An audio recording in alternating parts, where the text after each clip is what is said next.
TTV, el periodismo en el Congreso.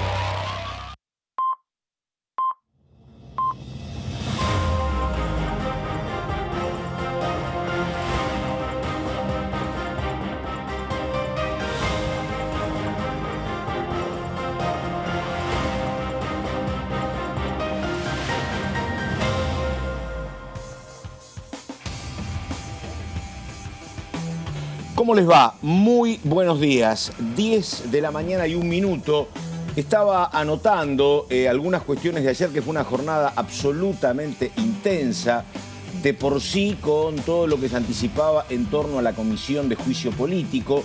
Una exposición muy prolongada de prácticamente 3 horas por parte del ex administrador, de Héctor Daniel Marchi, señalando y denunciando desde su mirada lo que han sido profundos desmanejos en la obra social y señalando también con nombre y apellido manejos a su juicio muy cuestionables por parte del hombre más cercano al presidente, a Rosati. Hablamos de Silvio Robles.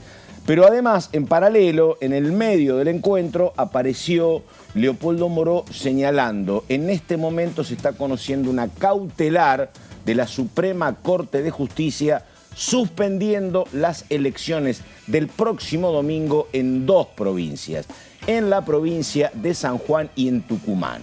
Bueno, junto con estos 2 grandes temas, otras cuestiones, mucha repercusión por todo lo que pasó en el encuentro de la AmCham, la Cámara de Comercio Argentino-Norteamericano, donde hubo definiciones de mucho peso de Rosati, definiciones de mucho peso del ministro Massa y también del embajador argentino en Washington, Jorge Argüello. Así que, bueno, una jornada muy particular. Comienzo saludando a mis compañeras. Primero, Verónica Benaim. ¿Cómo le va, Benaim? Que dice buen día. ¿Qué tal, Pato Méndez, Caro? ¿Cómo les va? Buen día para todos. Sí, bueno, es como que todos los días nos vamos con una sensación y arrancamos con otra sensación distinta, ¿no? Ayer, como bien decía, se conocía esta medida cautelar del máximo tribunal respecto a las elecciones que se tenían que llevar adelante este domingo en la provincia de Tucumán y San Juan. Y muchos legisladores representantes de esas provincias aquí en la Cámara de Diputados y además afines a los gobiernos peronistas que van por o pretenden ir por una nueva reelección. Justamente ayer se mostraban muy preocupados y sorprendidos. Estuve hablando con algunos y me decían: la verdad que no esperábamos que se pronuncien al respecto, mucho menos con 5 días de anticipación. Esto es un baldazo de agua fría. Y estaban muy preocupados por las elecciones locales, ¿no? Las municipales, en la mayoría de los, o sea, que también se tienen que elegir este fin de semana. Así que estaban ahí viendo. Vamos a tener en breve la palabra de Uñac, el gobernador de San Juan, que está preparando una conferencia de prensa para minutos nada más.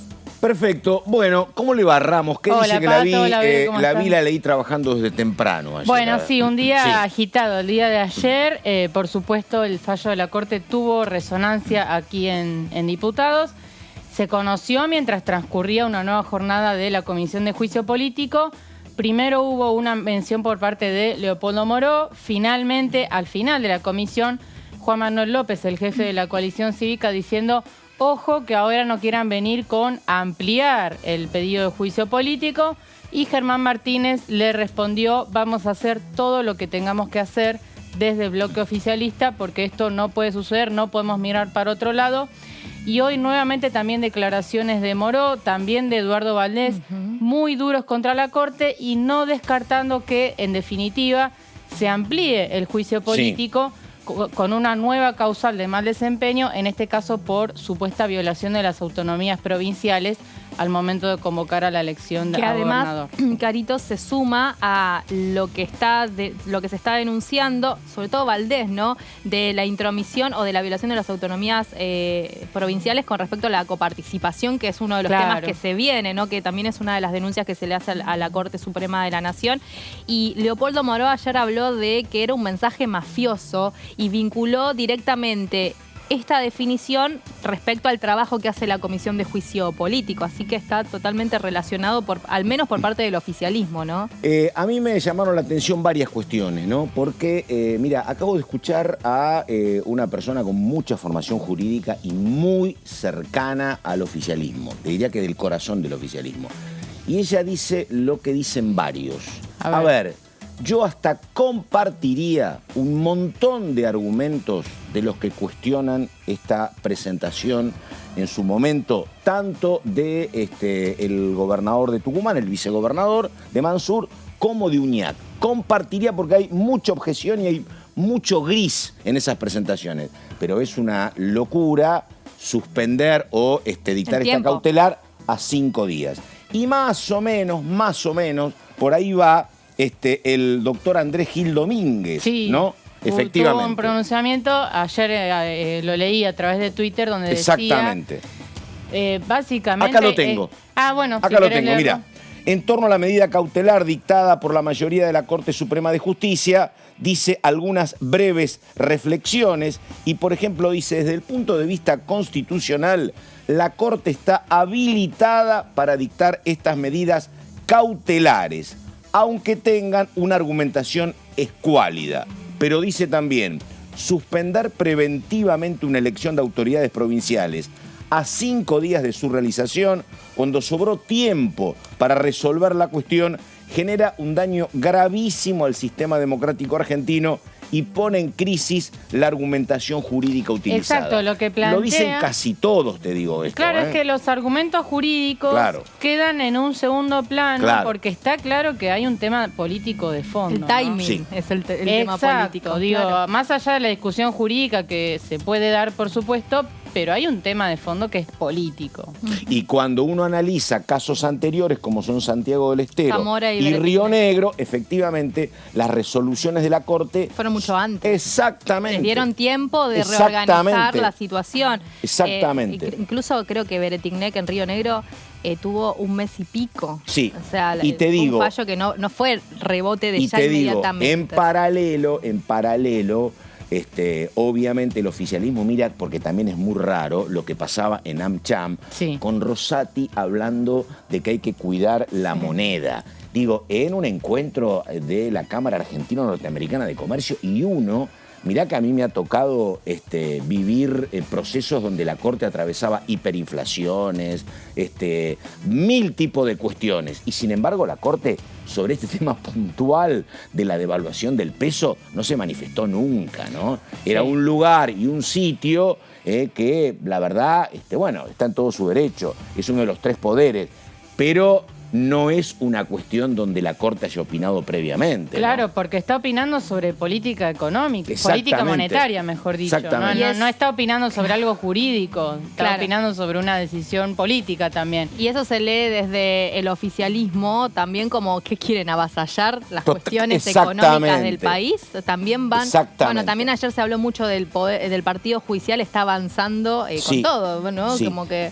Pero además, ¿sabes qué pasa? Digo, a veces es como un choque. Uno no sabe si hay o mucha prepotencia o hay algunos manejos hasta naif, porque son manejos no políticos los que tiene la Corte en muchas Bueno, esto es lo que denunció Marchi justamente el día de ayer, el grado de informalidad que hay en la Corte a partir de la figura de Robles, que dicho sea de paso, Pato, estuvo al lado de Rosati acompañándolo. Te vi la foto. Hubo una foto, exactamente. Sí. Así que ya no hay dudas de que Robles es clarísimamente la mano derecha de... Y otra cuestión que tiene que ver con lo de Marchi es que Lorenzetti no firmó la cautelar. La cautelar, donde suspende las elecciones, está firmada por Rosenkrantz, Maqueda. Mirá. Porque estuvo hace unos días con el Papa Francisco. Si hay voluntad de firma... digital hoy. La firma igual. Claro. Hay claramente un bloque de 3 en la Corte. Claro. Una mayoría de 3 consolidada. En los últimos fallos lo hemos visto así. Y Lorenzetti un poco... Ahora, hay una cuestión muy delicada en todo lo que dijo.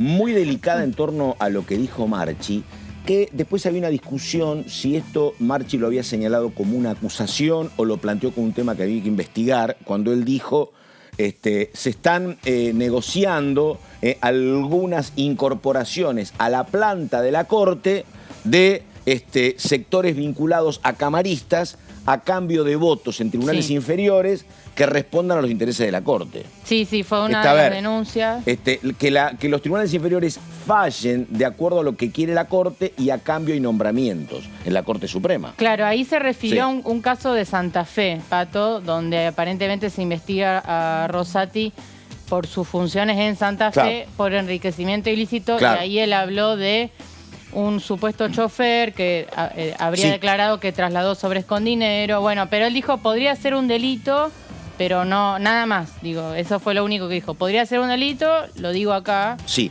Yo, viste, lo hablé ayer, estábamos con Verónica, donde el Topo Rodríguez decía que él está en contra del juicio político. Ayer estuvo, sin embargo, Gutiérrez, ¿no? Estaba presente Gutiérrez, el hombre de Schiaretti también. Sí.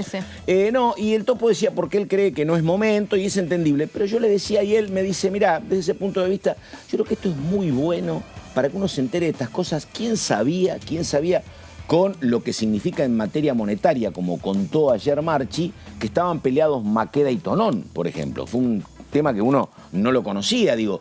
Todo esto me parece que sirve porque si no, el silencio que hay sobre el manejo político, el manejo económico de la Corte era absoluto.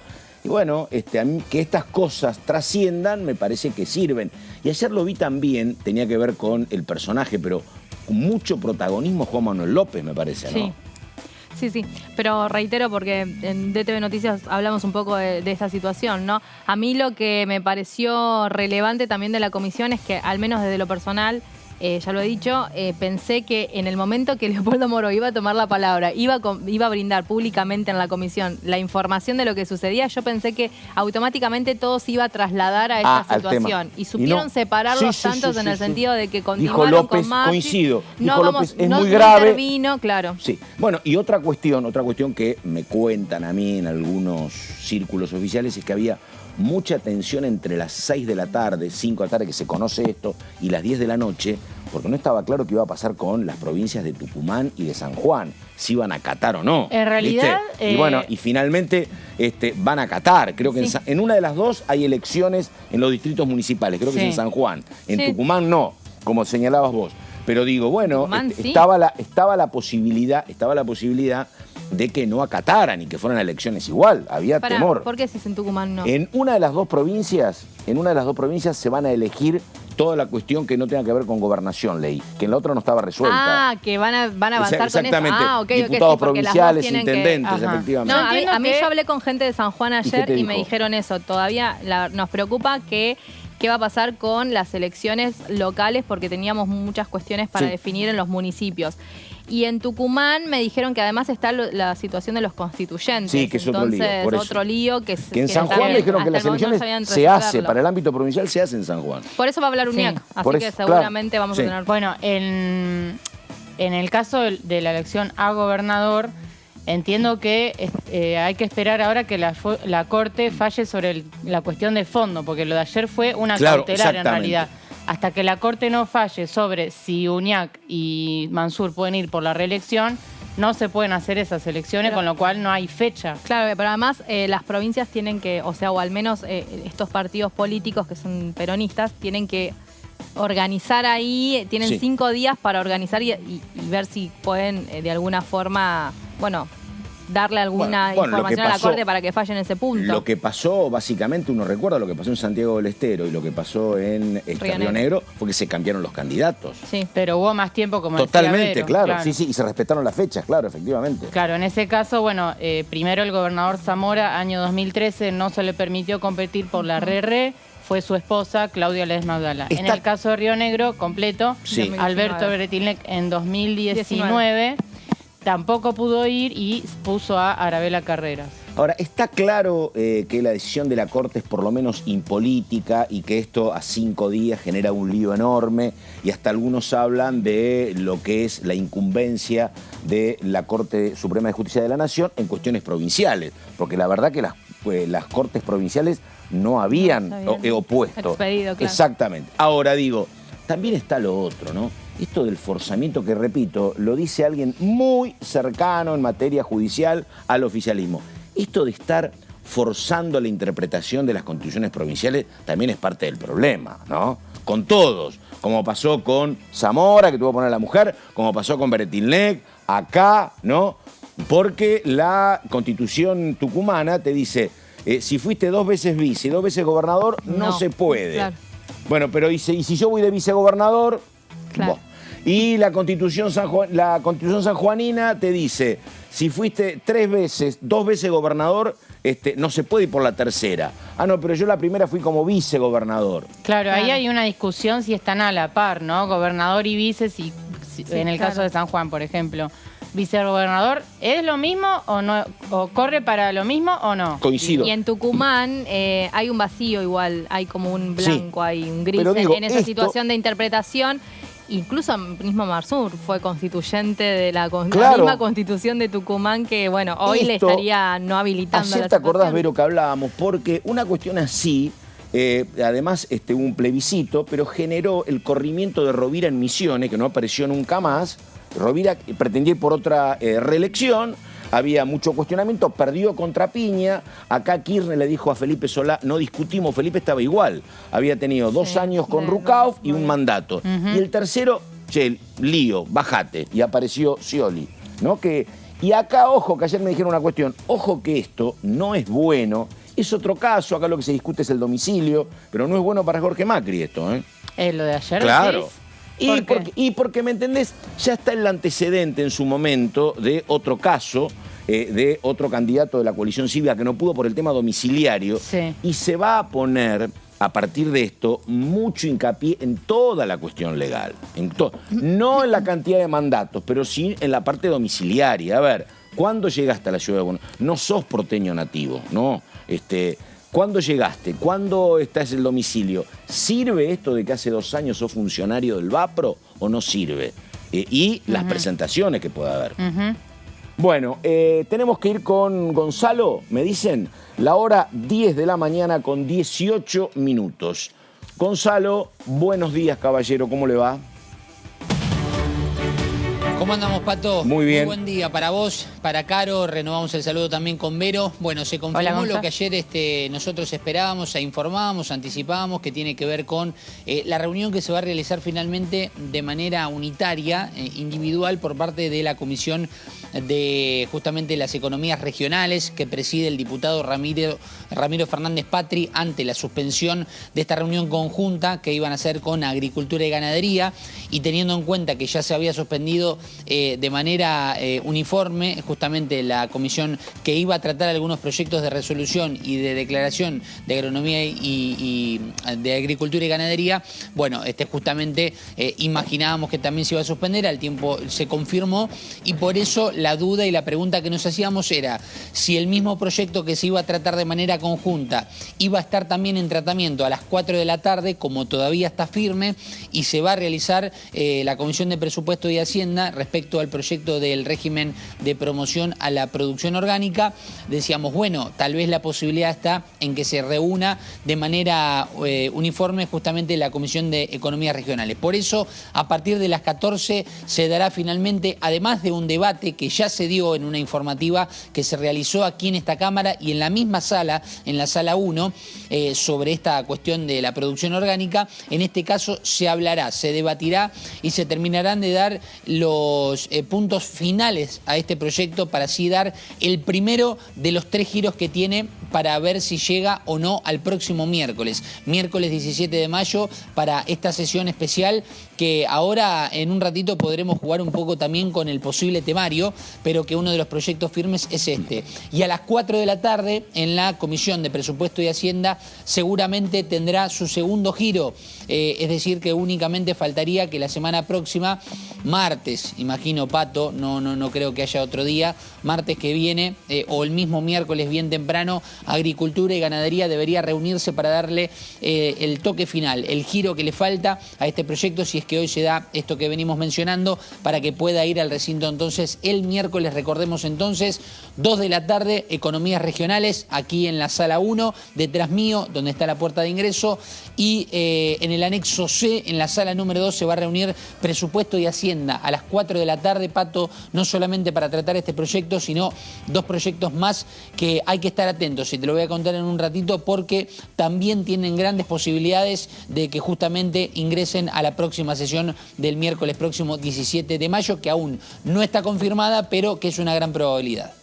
Bueno, perfecto. 10 de la mañana con 20 minutos. Gracias, Solá Berrieta y Caro Ramos. ¿De qué hablamos, Ramos? Sí, Pato, después nos vamos a meter más de lleno en uno de los temas que se van a tratar hoy en la Comisión de Presupuesto, muy importante, que tiene que ver con las deudas de las provincias con el ENOSA. Pero ahora vamos a otro tema que está fuera de agenda, pero que tiene que ver con un caso muy impactante que sucedió hace un tiempo en la provincia de Córdoba.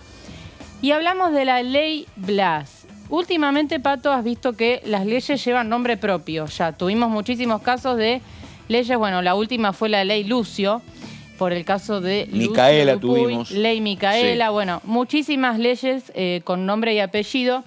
Y en este caso hablamos de la ley Blas. ¿Quién fue Blas?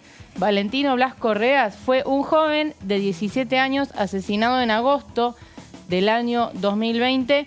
Plena pandemia, Pato, y fue un crimen que tuvo repercusión a nivel nacional porque fue un caso de gatillo fácil, ¿no? Sí. El asesinato de Blas fue a manos de agentes de la policía de la provincia de Córdoba, un caso muy resonante, y hace no demasiado tiempo hubo un jurado popular que condenó a prisión perpetua a los 2 policías imputados por el crimen y otros 9 por encubrimiento y abandono de persona. Eran 11 Hace muy policías. poco tiempo vi el juicio, sí. Sí, muy emotivo. Además, Estaba la mamá. La mamá Soledad Laciar, que lleva adelante una lucha desde que sucedió el crimen de su hijo, muy comprometida con el tema, incluso muy sensibilizada. Ella contó que la movilizó mucho, por ejemplo, la marcha del 24 de marzo, que en realidad el caso de Blas fue un punto de partida para comenzar a dar la lucha contra la violencia institucional, porque esto claramente fue un caso de violencia institucional. Y como te digo, Pato, 11 agentes policiales, o sea, no es que hubo... Había mucha denuncia sobre protección política. Totalmente. Para con los efectivos de la policía. Bueno, en su momento Laciar decía, nunca me recibió nadie del gobierno de Córdoba, ¿no? Sí. Para hablar de este tema. Fue uno de los problemas institucionales más serios que tuvo este último mandato de Schiaretti. Totalmente, que el aspecto totalmente. no tenía, sí. Así que por eso la ley lleva el nombre de Blas Correas, este joven de 17 años. Vamos a ver la siguiente placa, porque a raíz de este caso de Blas, la diputada Gabriela Brouwer de Koning, que integra el bloque Evolución Radical, que encabeza otro cordobés, Rodrigo de Loredo, presentó un proyecto de ley junto a Soledad Laciar, la mamá de Blas, en donde propone 3 reformas al Código Penal. Esto está fresquito porque se presentó la semana pasada en Córdoba, hubo un acto. Seguramente va a haber alguna otra presentación aquí en el Congreso Nacional, que es donde se tiene que debatir el tema, porque estamos hablando de reformas al Código Penal de la Nación. Sí. Vamos a ver la próxima placa estos 3 puntos principales que plantea este proyecto de Brouwer. Todo está basado en cómo se dio el crimen de Blas y los distintos eslabones, ¿no?, de ese crimen. Por ejemplo, agrava penas por tenencia y portación ilegal de armas por parte de miembros de las fuerzas de seguridad, policiales y penitenciarias. En este caso se eleva la escala penal de 8 a 12 años de prisión con inhabilitación perpetua para ejercer cualquier función pública y también, ojo con esto, tareas de seguridad privada.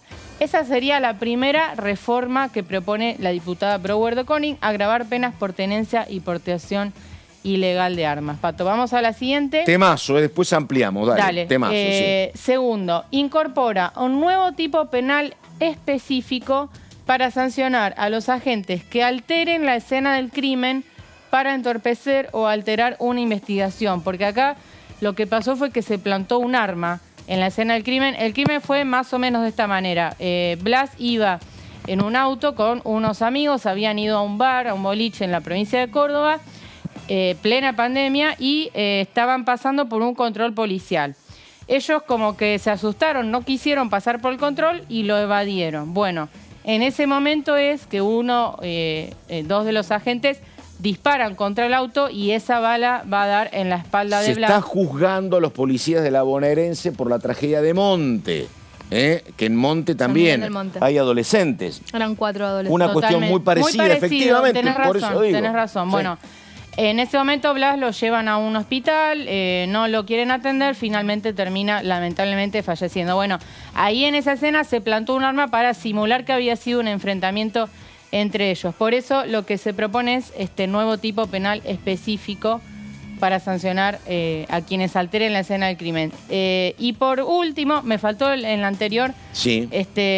una precisión, si podemos volver a la 2. Bien, se eleva la escala penal de 10 a 20 años de prisión con la misma inhabilitación del delito anterior. Ahora sí, la tercera reforma habilita para estos delitos la figura del arrepentido. Esta figura, Pato, Sí. solamente ahora se aplica para los delitos de corrupción o delitos contra el orden económico y financiero. Lo hemos visto en muchas causas de corrupción, fundamentalmente la de los cuadernos, ¿no? Como hay muchos arrepentidos. Bueno, en este caso, ¿por qué se plantea esto? Porque hubo una de las policías que dio información relevante para resolver el caso y por eso se propone que también este tipo de delitos pueda utilizarse la figura del arrepentido. Ley Blas, en honor a Valentino Blas Correas, el caso de la provincia de Córdoba, gatillo fácil. Así que vamos a ver si avanza aquí en el Congreso. Ella es Carolina Ramos, que conoce particularmente casi todo lo que pasa en la provincia de Córdoba. Pero bueno, sentate, Caro, porque estamos comunicados justamente con la diputada que presenta este proyecto, con Gabriela Brouwer de Konin. Diputada, enseguida la saludamos. A ver, presentación estamos.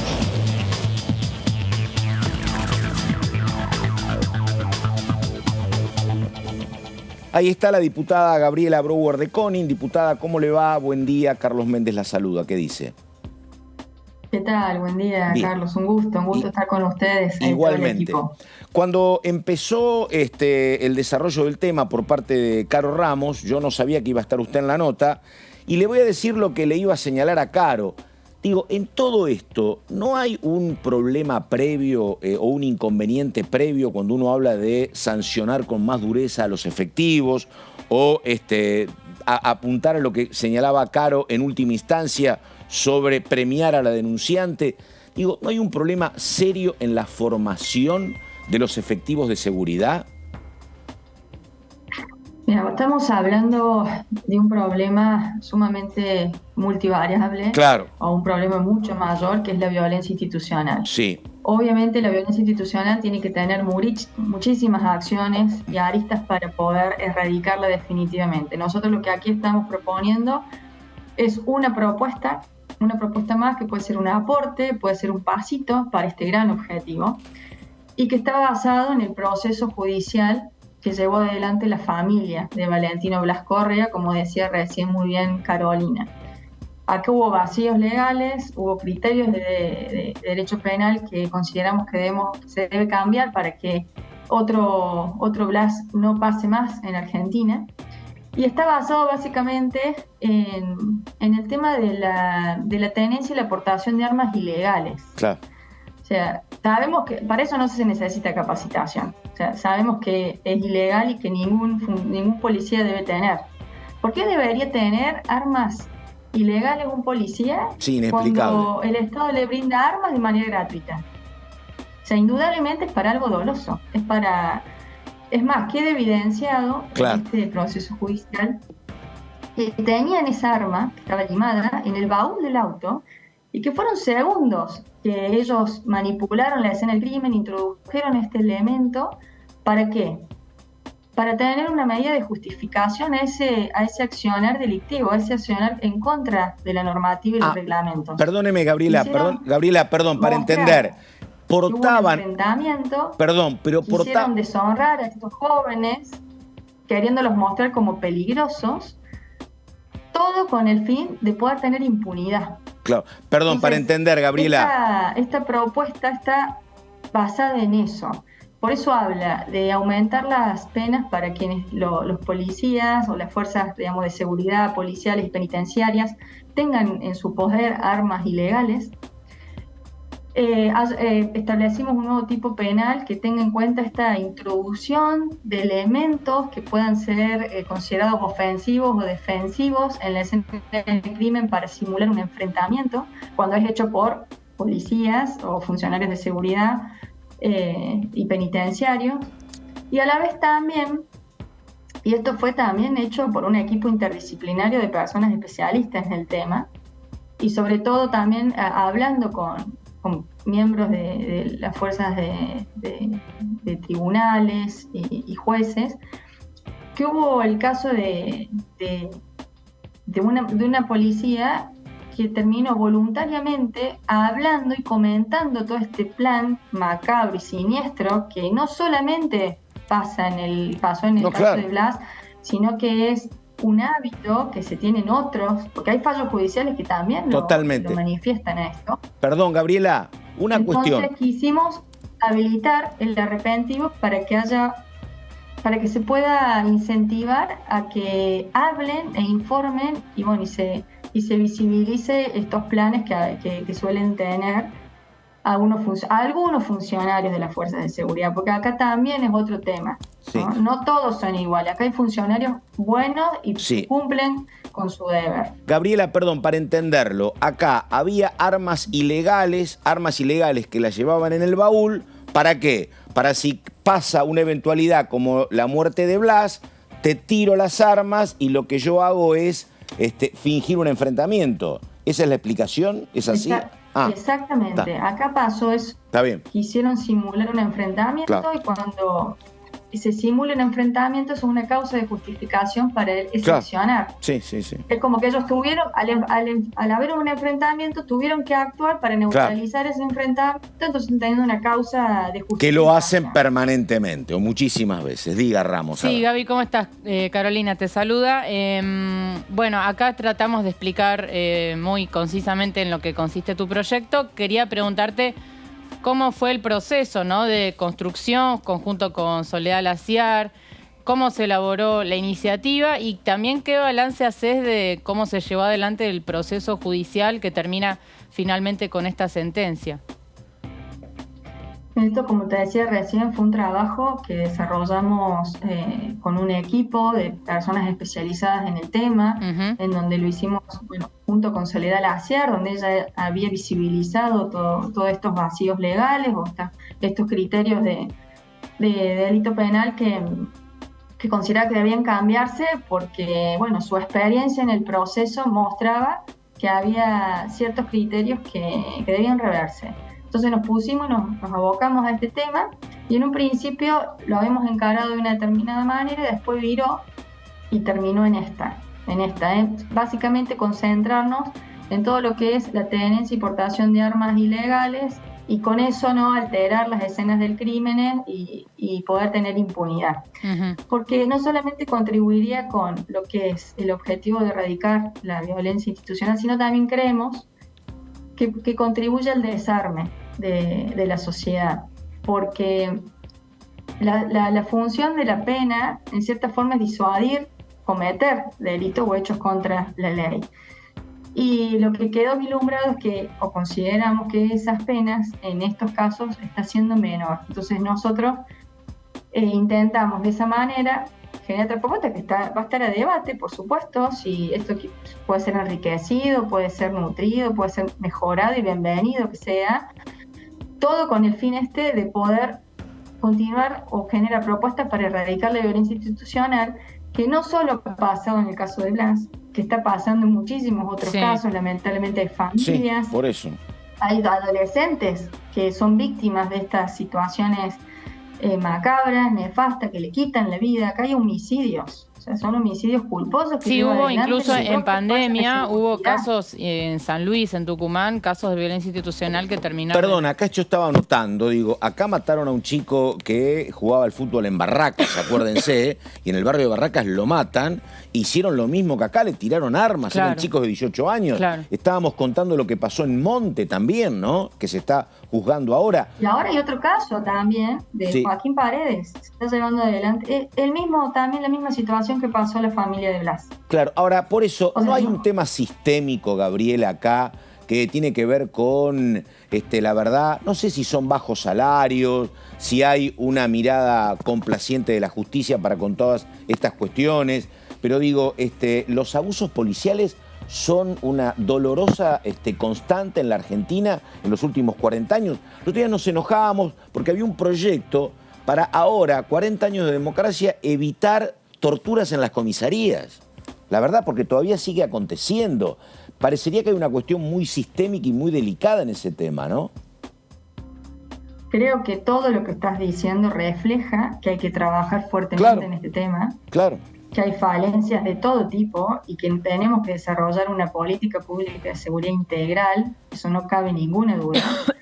Y en este caso, como legisladora nacional y como persona que puede proponer modificar leyes, hemos trabajado en esta propuesta concreta, que es puntual, pero creemos que es importante, que puede generar un pequeño cambio en esto de la violencia institucional. Obviamente no la soluciona completamente, hay que seguir trabajando.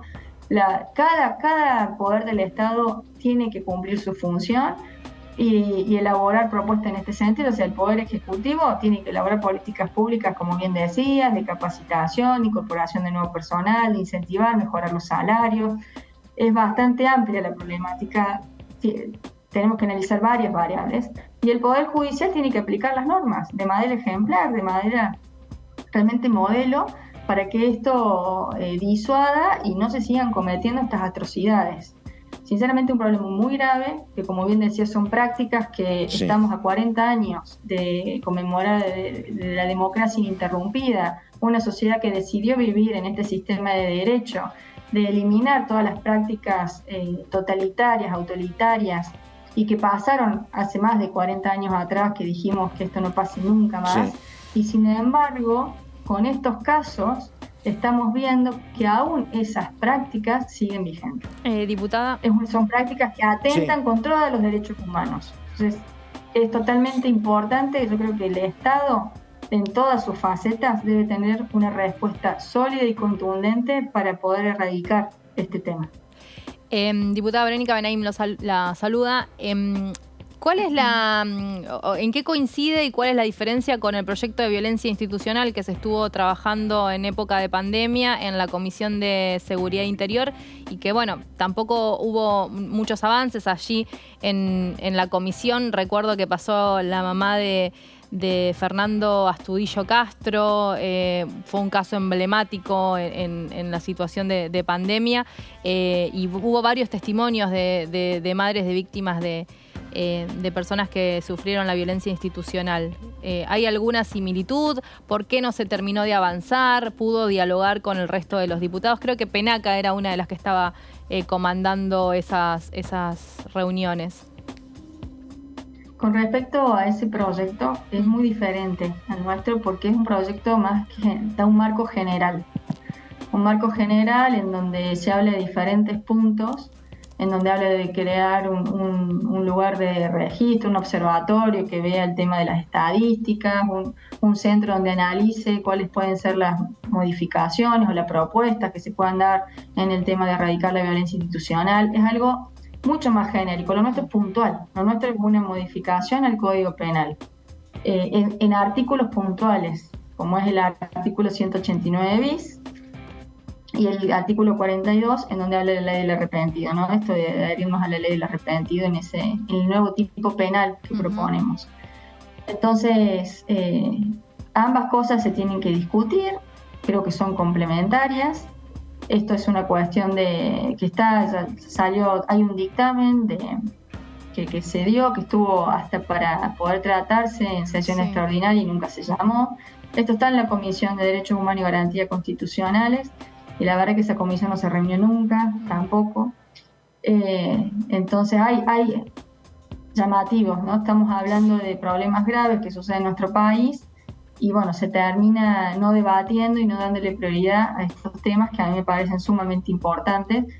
Y sobre todo, bueno, en estas familias, en estas personas que han vivido y que van a vivir de por vida. La verdad que estas heridas no sanan, muy difícil que sanen, uno las puede sobrellevar, pero no se sana, la tristeza va por dentro y es una tristeza eterna. Y que haya pasado por personas que deben brindar seguridad y protección a la ciudadanía. La Como seguridad, te decía recién, creo. la seguridad interior y el tema de las fuerzas, de los efectivos policiales, me hace acordar un poco a que si no está organizada, cuando hablamos proyectos que están vinculados a la producción y a la economía, si no hay organización en la macroeconomía es muy difícil avanzar en iniciativas que propongan fomento para producciones. Lo mismo me da la sensación con la seguridad interior. Si en seguridad interior no hay una línea clara y organizada, lo vinculo con la mayoría de las problemáticas que hay respecto a seguridad interior y los desacuerdos que hay entre los propios ministros, más allá de que esto es Córdoba y hay hasta línea bastante cortada entre la provincia de Buenos Aires y en la Nación. Me parece como que son de estas cuestiones que quedan trabadas porque no hay una línea muy clara desde lo nacional, ¿no? Bueno, por eso mismo, y todo esto es una realidad cuando se habla de propuestas que abarcan un país federal con distintas realidades en las distintas provincias, como bien decía. Acá lo que planteamos es la modificación al Código Penal, que esto tiene jurisdicción a nivel nacional, o sea que sería un aporte para todas las provincias que deberían estar rigiéndose con estas leyes. Por ende, creo que nosotros tenemos mucha expectativa de que esto pueda ser tratado. Es más, muchísimos referentes que después entendieron y leyeron este tema hablaron favorablemente, en el sentido que más allá que pueda haber alguna sugerencia para modificar o mejorar, el espíritu que tiene esta ley es muy positiva, que es importante que se pueda debatir, así que nosotros en ese sentido abrimos el debate, queremos que se sumen todos esto. Queremos realmente que esto sea transversal. Acá no hay política partidaria en absoluto. Esto es un problema que atañe a todos los argentinos y argentinas. Y es importante que estemos todos trabajando para que esta ley sea mejorada, si es necesario, pero que sea debatida y que podamos llevar al recinto un aporte más para poder erradicar la violencia institucional.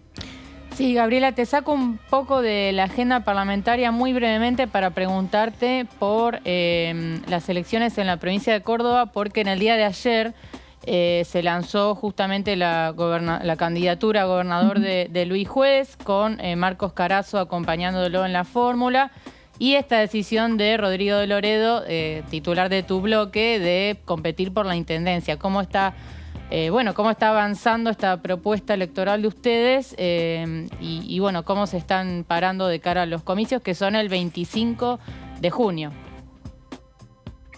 Mira, justamente ayer estuvimos en el lanzamiento de Juez Gobernador y Marcos Carazo Vicegobernador con toda la lista.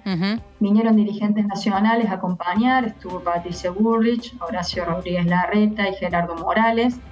Fue una muestra simbólica de unidad, contundente, en donde nosotros tenemos que competir contra el oficialismo que hace 8 meses o más, hace de septiembre que está en campaña, y la verdad que con una obscena campaña publicitaria en todos los medios, que es difícil contrarrestar quienes estamos desde la oposición, y ellos están con nuestros fondos llegando a cualquier rincón de la provincia y hasta del país, te diría, con todos fondos públicos.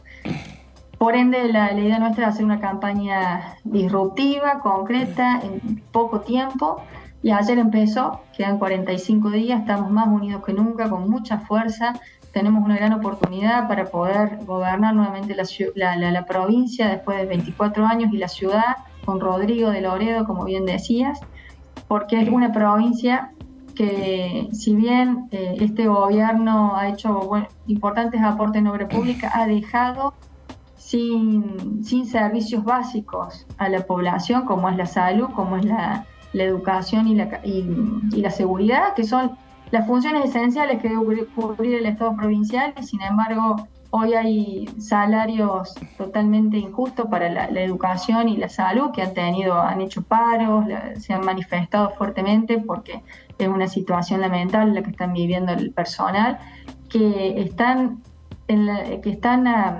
trabajando fuertemente, son muy profesionales, muy capaces y que brindan todo para brindar salud y educación, y sin embargo el Estado no los valora como los debe valorar. Uh-huh. Hay edificios que se llueven, las escuelas no están ediliciamente también como corresponde, y la seguridad, para qué contarte, todos los días tenemos hechos muy dramáticos, se pierden vidas, familias que pasan situaciones horribles porque le entran personas a su casa estando ellos adentro. Esto no pasaba en Córdoba, entonces estos fenómenos se están viendo mucho ahora, y sobre todo todos están yendo al interior, que es lo más preocupante, que antes no pasaba, y esto está alarmando muchísimo a todos los cordobeses. Gabriela, decís algo así como que la campaña publicitaria del oficialismo es abrumadora en la provincia de Córdoba, ¿no? Y en todo el país, porque te agrego, dale, a ver. En los canales nacionales hay publicidades del gobernador Schiaretti. Sí, lo que pasa es que Schiaretti, claro, está como precandidato presidencial, ahora, efectivamente. Sí, no, es cierto.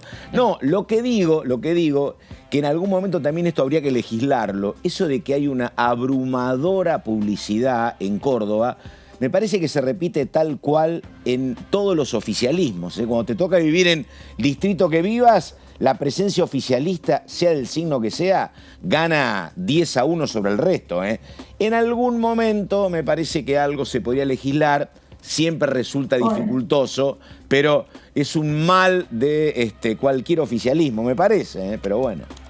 Sí, no, por supuesto, estoy de acuerdo. Esto es obsceno, la verdad. Es todo dinero que es de los cordobeses, que no va a los lugares donde debe ir, porque el presupuesto es único, es limitado, y se están priorizando gastos innecesarios, cuando la realidad de los cordobeses está demandando, como te decía recién, educación, salud y seguridad. Sí, lo que digo es que no se remite, digo que no se acota a Córdoba nada más. Hay un presupuesto en estos temas, por eso está siendo alarmante la problemática que está pasando en nuestra provincia, una de las provincias más pujantes, más dinámicas, que más actividad productiva y de servicios tiene del país. Sinceramente, es una lástima. Vemos una Córdoba que nos duele, a quienes estábamos acostumbrados a otra Córdoba. Por eso tenemos muchas intenciones con personas capaces, preparadas para poder volver a tener esa Córdoba que supimos tener. Gabriela, la última pregunta. ¿Está la posibilidad de una sesión la semana que viene? ¿Sabe algo la diputada Brouwer de Konin? ¿Hay alguna información o todavía no? Se habla, de manera informal se comenta que puede llegar a haber una sesión, pero hasta ahora no ha habido ningún tipo de formalidad al respecto. Bueno. Son murmullos, como suele pasar, y digamos, se puede dar, como no. La verdad que estoy viendo una actividad, han intensificado algunas comisiones, hoy va a haber actividad en la de presupuesto de Hacienda, en la economía regional, se suspendió una en la cual soy parte, que es agricultura y ganadería, porque quieren trabajar en un proyecto sobre un fomento de las producciones orgánicas, sobre el tema de las deudas con el ENOSA, que aquí es un tema que la provincia de Córdoba es una de las que más debe, sobre todo hay municipios que están con esta problemática hace 30 años, y en especial te diré el municipio de Río Tercero, de la cual formo parte, o que soy, que resido, es el municipio que más debe del país, y son problemas que hay que darle solución a los gobiernos locales. Hace 30 años que vienen peregrinando los diferentes intendentes para poder tener una solución a esto, que es una deuda en dólares. O sea, en su momento son deudas de la década del 90, que todas las deudas que tuvo el país se especificaron y quedaron estas que quedaron en dólares. Entonces planteamos que hay una situación de injusticia, que hay que brindar una solución para darle mayor certidumbre y que se pueda cumplir con las obligaciones. pero ante las políticas económicas nacionales, ante las devaluaciones que se han llevado adelante año tras año, se han multiplicado aritméticamente las deudas y son insostenibles, imposibles de pagar de la forma en la que está dada la situación. Perfecto. Hoy se va a dar ese debate y esperemos se pueda generar una posible solución. Gabriela Brouwer de Koning, Río Tercero, Radicales de Evolución. Diputada, muchas gracias, buen día y hasta cualquier momento. Gracias a ustedes, un abrazo para todos. Bueno, muy bien, estamos en la primera mañana. A mí, vos sabés que era un tema que yo lo quería tratar más con ella, pero a mí me parece que junto con las modificaciones al Código Penal, a mí me parece que está bien, uno puede pretender tener una policía del primer mundo cuando nada es del primer mundo. Pero yo creo que hay un problema de formación y de selección de cuadros. Yo no conozco tanto a la policía cordobesa, la verdad no la conozco tanto, pero veo lo que pasa con la policía de Cava y la policía de la provincia. ¿No vieron los otros días que eran 5 efectivos peleando contra un señor grandote que se quería llevar un aceite, ¿no? Exactamente. De precios cuidados. Exactamente. Sí. Pero a ver, digo, tremendo. La otra imagen eran 8 policías peleando contra un señor a sillazos en Belgrano. En el barrio de Belgrano. Digo, después dolorosamente esa gente que murió en retiro cuando fue a auxiliar a un señor que estaba en una silla de ruedas, que le saca el arma y le termina disparando. Yo digo, la verdad. Digo, a ver, uno ha visto otras policías en el mundo, digo, que tengan que enfrentar 8 a un señor a sillazos o 5 a un señor que se arriba. Digo, tenés que tener mínimos conocimientos. No soy yo, pero las capacitaciones se dan y son de varios meses. Yo estuve en el debate en la provincia de Buenos Aires cuando se debatía la policía local, que al final no salió por ley, sino que por un decreto de Scioli. Y es un debate constante, la capacitación y lo que se da. Bueno, en ese caso se preparan en la Bucetich. Y hay varios... Eran preparaciones bastante modestas en tiempo, ¿no? Eran preparaciones de 6 meses en el caso de la policía local. Pero en el caso de la bonaerense es mucho mayor el tiempo. El problema es que, bueno, siempre suceden estas cuestiones y siempre se está debatiendo sobre el mismo tema. Me estaba acordando, el caso del colectivero, ¿recuerdan cuando hay un operativo en Merlo, creo que fue, para apresar a uno de los agresores de Bernie, un operativo totalmente desmedido, que incluso Cristina Kirchner lo cuestionó? Hay imágenes donde se ve, eran como 10 efectivos para ir a detener a un pobre colectivero que, bueno, sí, tuvo una agresión contra el ministro, pero bueno. Sí, por supuesto, yo digo, no comparo, porque, qué sé yo, acá mirás nuestro Banco Central y no tiene reservas, hay otras economías que son mucho más pujantes, todo tiene que ver con todo. Pero uno ve otras policías en el mundo, hasta físicamente son generalmente roperos, muy preparados, intimidan, no le pasan estas cosas, digo, me parece que, bueno, y ni hablar si sucede esto, ¿no? Que lo traducía muy bien Gabriela, y te pasan tantas veces que tienen armas truchas para tirártelas y alterar la fingir escena, un enfrentamiento. Esto pasa siempre, ¿no? Digo, bueno, lo que pasa es que ustedes eran muy chicas, pero acá pasó el caso Bloomberg, ¿se acuerdan cuando había que fortalecer las penas? No pasa nada. Sí.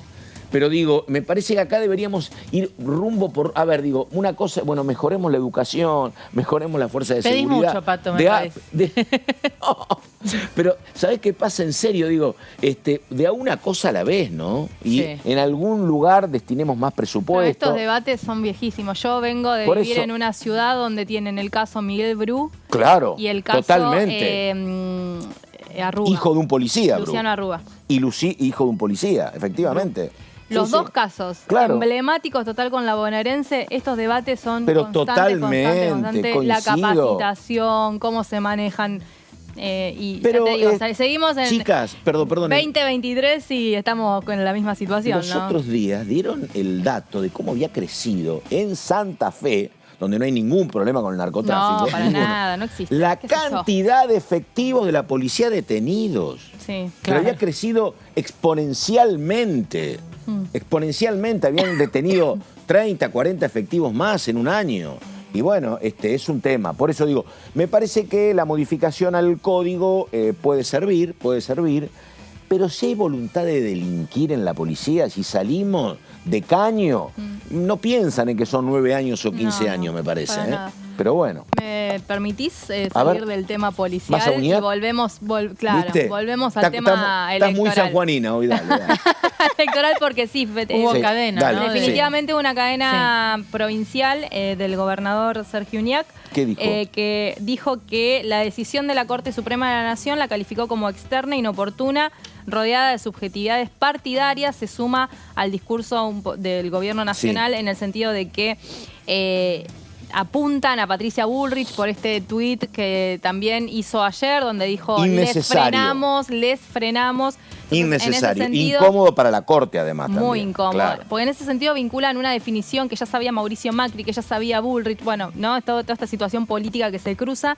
Y lo que dice fue, esta dirigente de un partido opositor se hace parte de la acción interpuesta por la Corte Suprema de la Nación y pidió a los sanjuaninos, y esta es la duda que despejamos definitivamente, la despeja Uñac, pidió que voten masivamente el resto de los estamentos que se elegían en la provincia, que son diputados provinciales, intendentes y concejales. O sea que esas elecciones se hacen. El domingo se lleva adelante el acto electoral Muy sin bien. gobernador y vicegobernador. Sí, hay que esperar el resultado de la cautelar, pero no hay eventualmente un reemplazante de Uñac. Por ahora nada. Bueno, ¿qué dirá José Luis Gioja? Eso de esto? estaba pensando, ¡Epa! sí. Bueno, ayer salió a postear. No lo tengo. Ayer Claro, salió en defensa de, si bien ellos iban a, Claro. están enfrentados, Sí. pero bueno, hay que ver si Gioja no termina siendo la alternativa, ¿no? Hay ley de lemas en San Juan, ¿no? Sí, hay ley de lemas, me parece. Sí, sí, se restituyó. Sí, exactamente, como en Santa Fe. Ese es otro Después le tema. explicamos, Sí, es verdad que después le se explicamos porque ayer algunos colegas, porque es un tema complejo, explicar ley de Muy lemas, complejo. cometían algún error. Pero después lo Son provincias explicamos. complejas en el acto. ¿Te acordás? Tucumán también, que Tucumán tiene acoples. el Claro. acople. Claro, que hay millones de candidatos, de hecho. Y Muy en Santa complejo Fe el sistema. hubo lema mucho Sí. tiempo. Y Tucumán que ha tenido quema Sí, de urna en algún también. momento, ¿no? Complejo el sistema. Muy bien, pero bueno, ahí está el dato. Insta a votar el próximo domingo Uñac, estaba contando Verónica Benaim. La pausa, ya seguimos, esta es La Primera Mañana.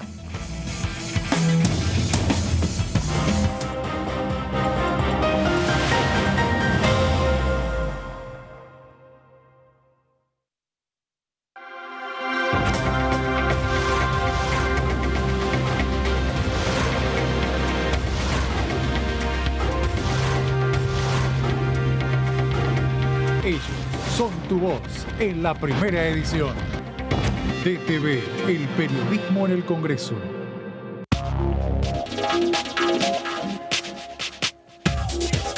DTV es información, diálogo, análisis. DTV es federalismo, pluralidad de voces, libertad de expresión. DTV es todo lo que un país en democracia tiene que ser. DTV es tu voz en el Congreso. Este 2023, seguí eligiéndonos. DTV, el periodismo en el Congreso.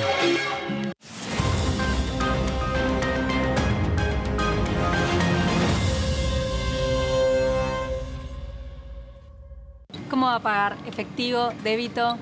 Pago lo que es justo.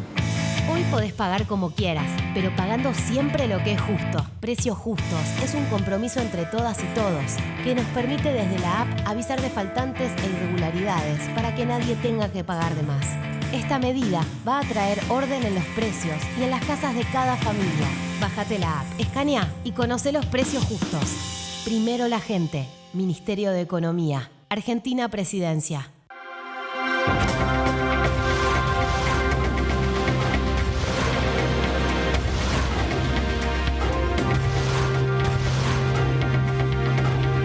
Ellos son tu voz en el análisis. DTV, el periodismo en el Congreso. ¿Cómo va la vida? La ley de humedales.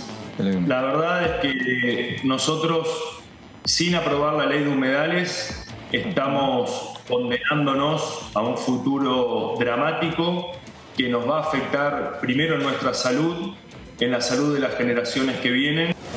Estamos trabajando un proyecto junto a Carlos Selva, a Marcela Paso, de poder, vamos a hacer el intento, por supuesto, y ojalá que tengamos eco dentro de la Cámara para formar una especie de FONDEF, un estilo de como es el fondo del FONDEF, el Fondo de Defensa, generar un fondo para atender a la industria naval. Se llamaría Fondina. DTV, primera edición, de lunes a viernes.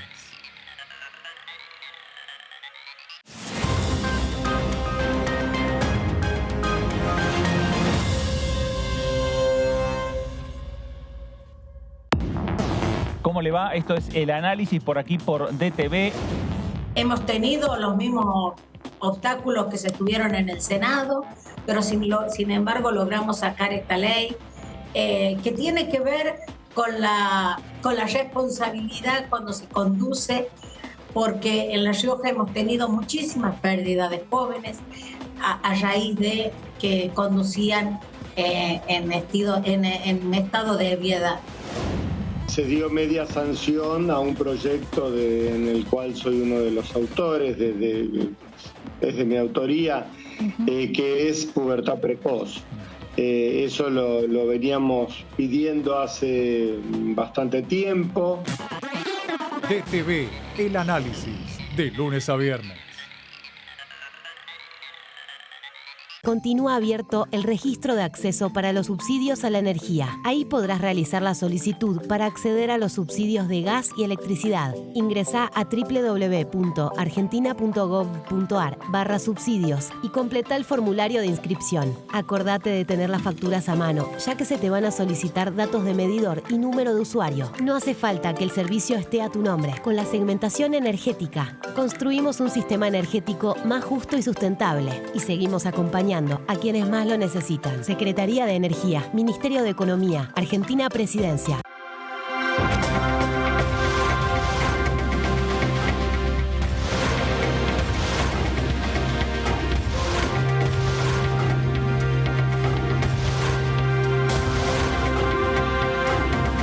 Ellos son tu voz en la segunda edición. DTV, el periodismo en el Congreso.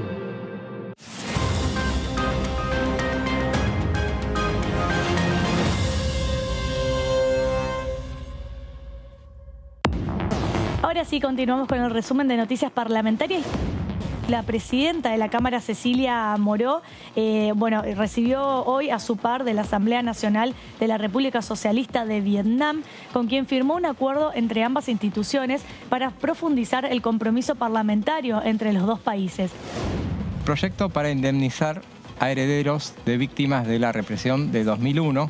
Es un proyecto que busca otorgar un beneficio extraordinario a los familiares de víctimas de la represión de los días 19 y 20 de diciembre de 2001. DTV, el resumen, de lunes a viernes.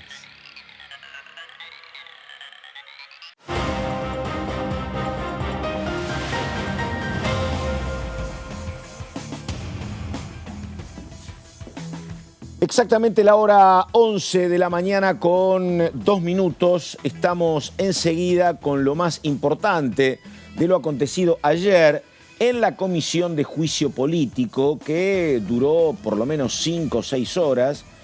Comenzó con un extenso testimonio de una jueza federal explicando lo que había pasado con la obra social y lo que había pasado con el fallecimiento de su esposo. Y después siguió con una presentación muy extensa del ex administrador Marchi. Pero hay puntos que no están claros o que por lo menos uno no sabe. ¿A quién van a convocar para la próxima semana? Si van a seguir con el tema obra social o van a pasar al tema coparticipación, que acerca más a el tema del rol de Silvio Robles y los chats con quien era el ministro de Seguridad de la Ciudad de Buenos Aires. Pero está trabajando en esos temas Verónica Benaim. Comenzamos con lo más importante de la reunión de ayer. A ver. Sí, vamos a hacer un repaso, Pato, Caro, de lo que fue el encuentro de ayer de juicio político. Un encuentro cruzado por la definición de la Corte Suprema de la Nación respecto al acto electoral en Tucumán y San Juan, pero que tuvo finalmente los testigos que esperaba tener, básicamente.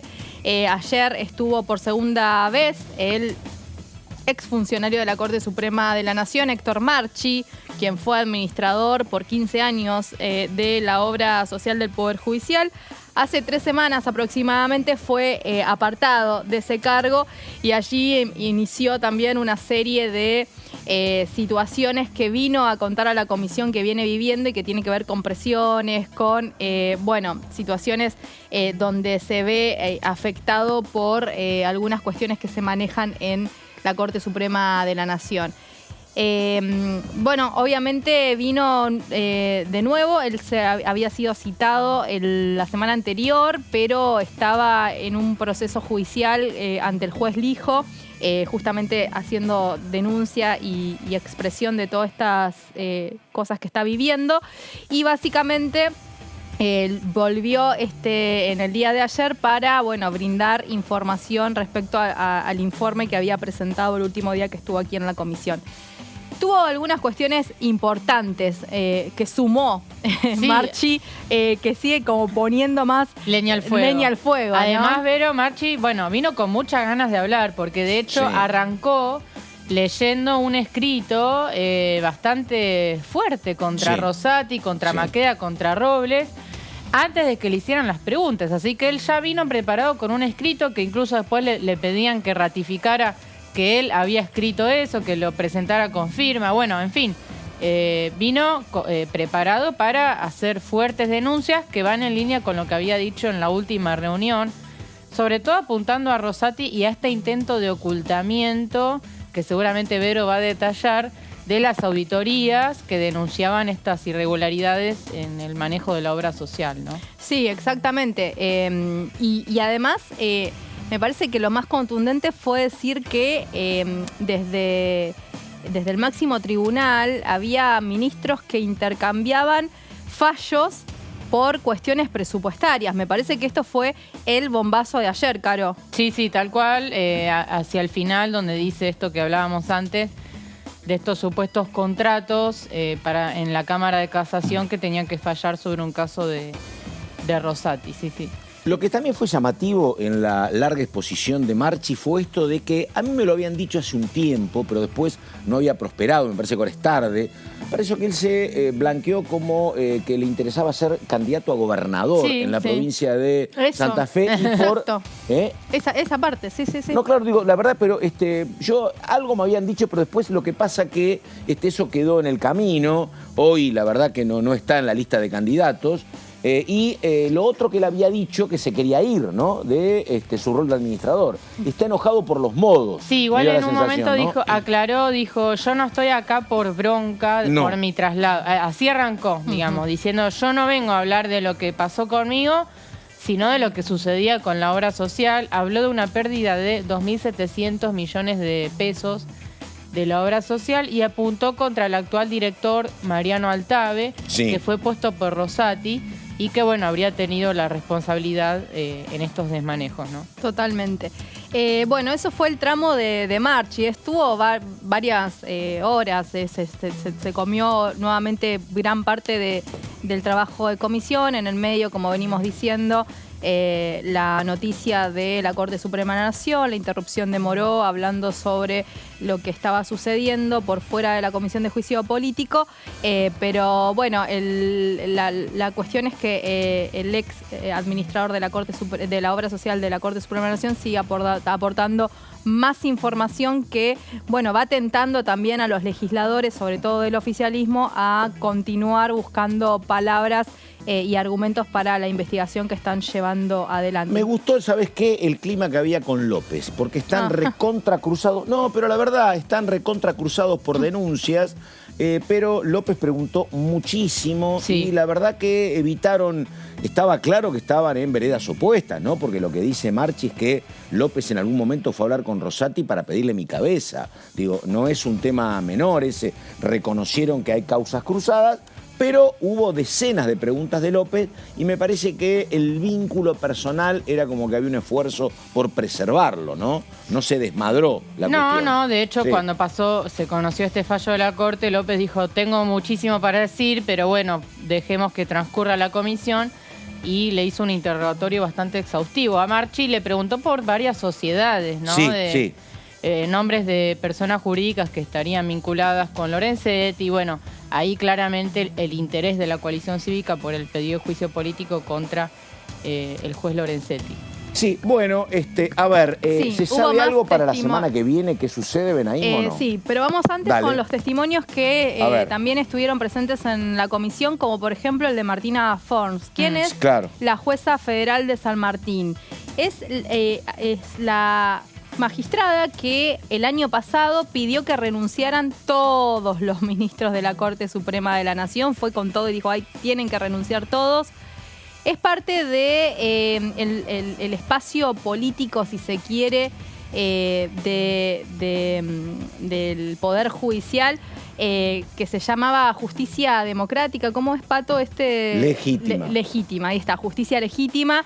Eso un poco fue cuestionado por algunos legisladores de la oposición que la vieron con algún tinte de posicionamiento político dentro de lo que es el testimonio que brindó en el día de ayer. Pero lo que fue a contar Martina Forns tiene que ver con la situación que vivió de manera personal y más allá de ser jueza del Poder Judicial de la Nación, con la obra social en momentos de la pandemia. En momentos de la pandemia, ella, su familia y su familia contrajeron COVID, pero el que más estuvo complicado con esta enfermedad fue su marido, su esposo, a quien cuando en momentos de atenderlo, ella dice o denunció un abandono por parte de la obra social del Poder Judicial, y no solo por parte de la obra social, sino que también acá involucró a Maqueda, uno de los hoy ministros de la Corte Suprema de la Nación, a quien ella confiesa que consiguió su dirección de mail para poder comunicarse y comentarle la situación que ella estaba atravesando de total desesperación,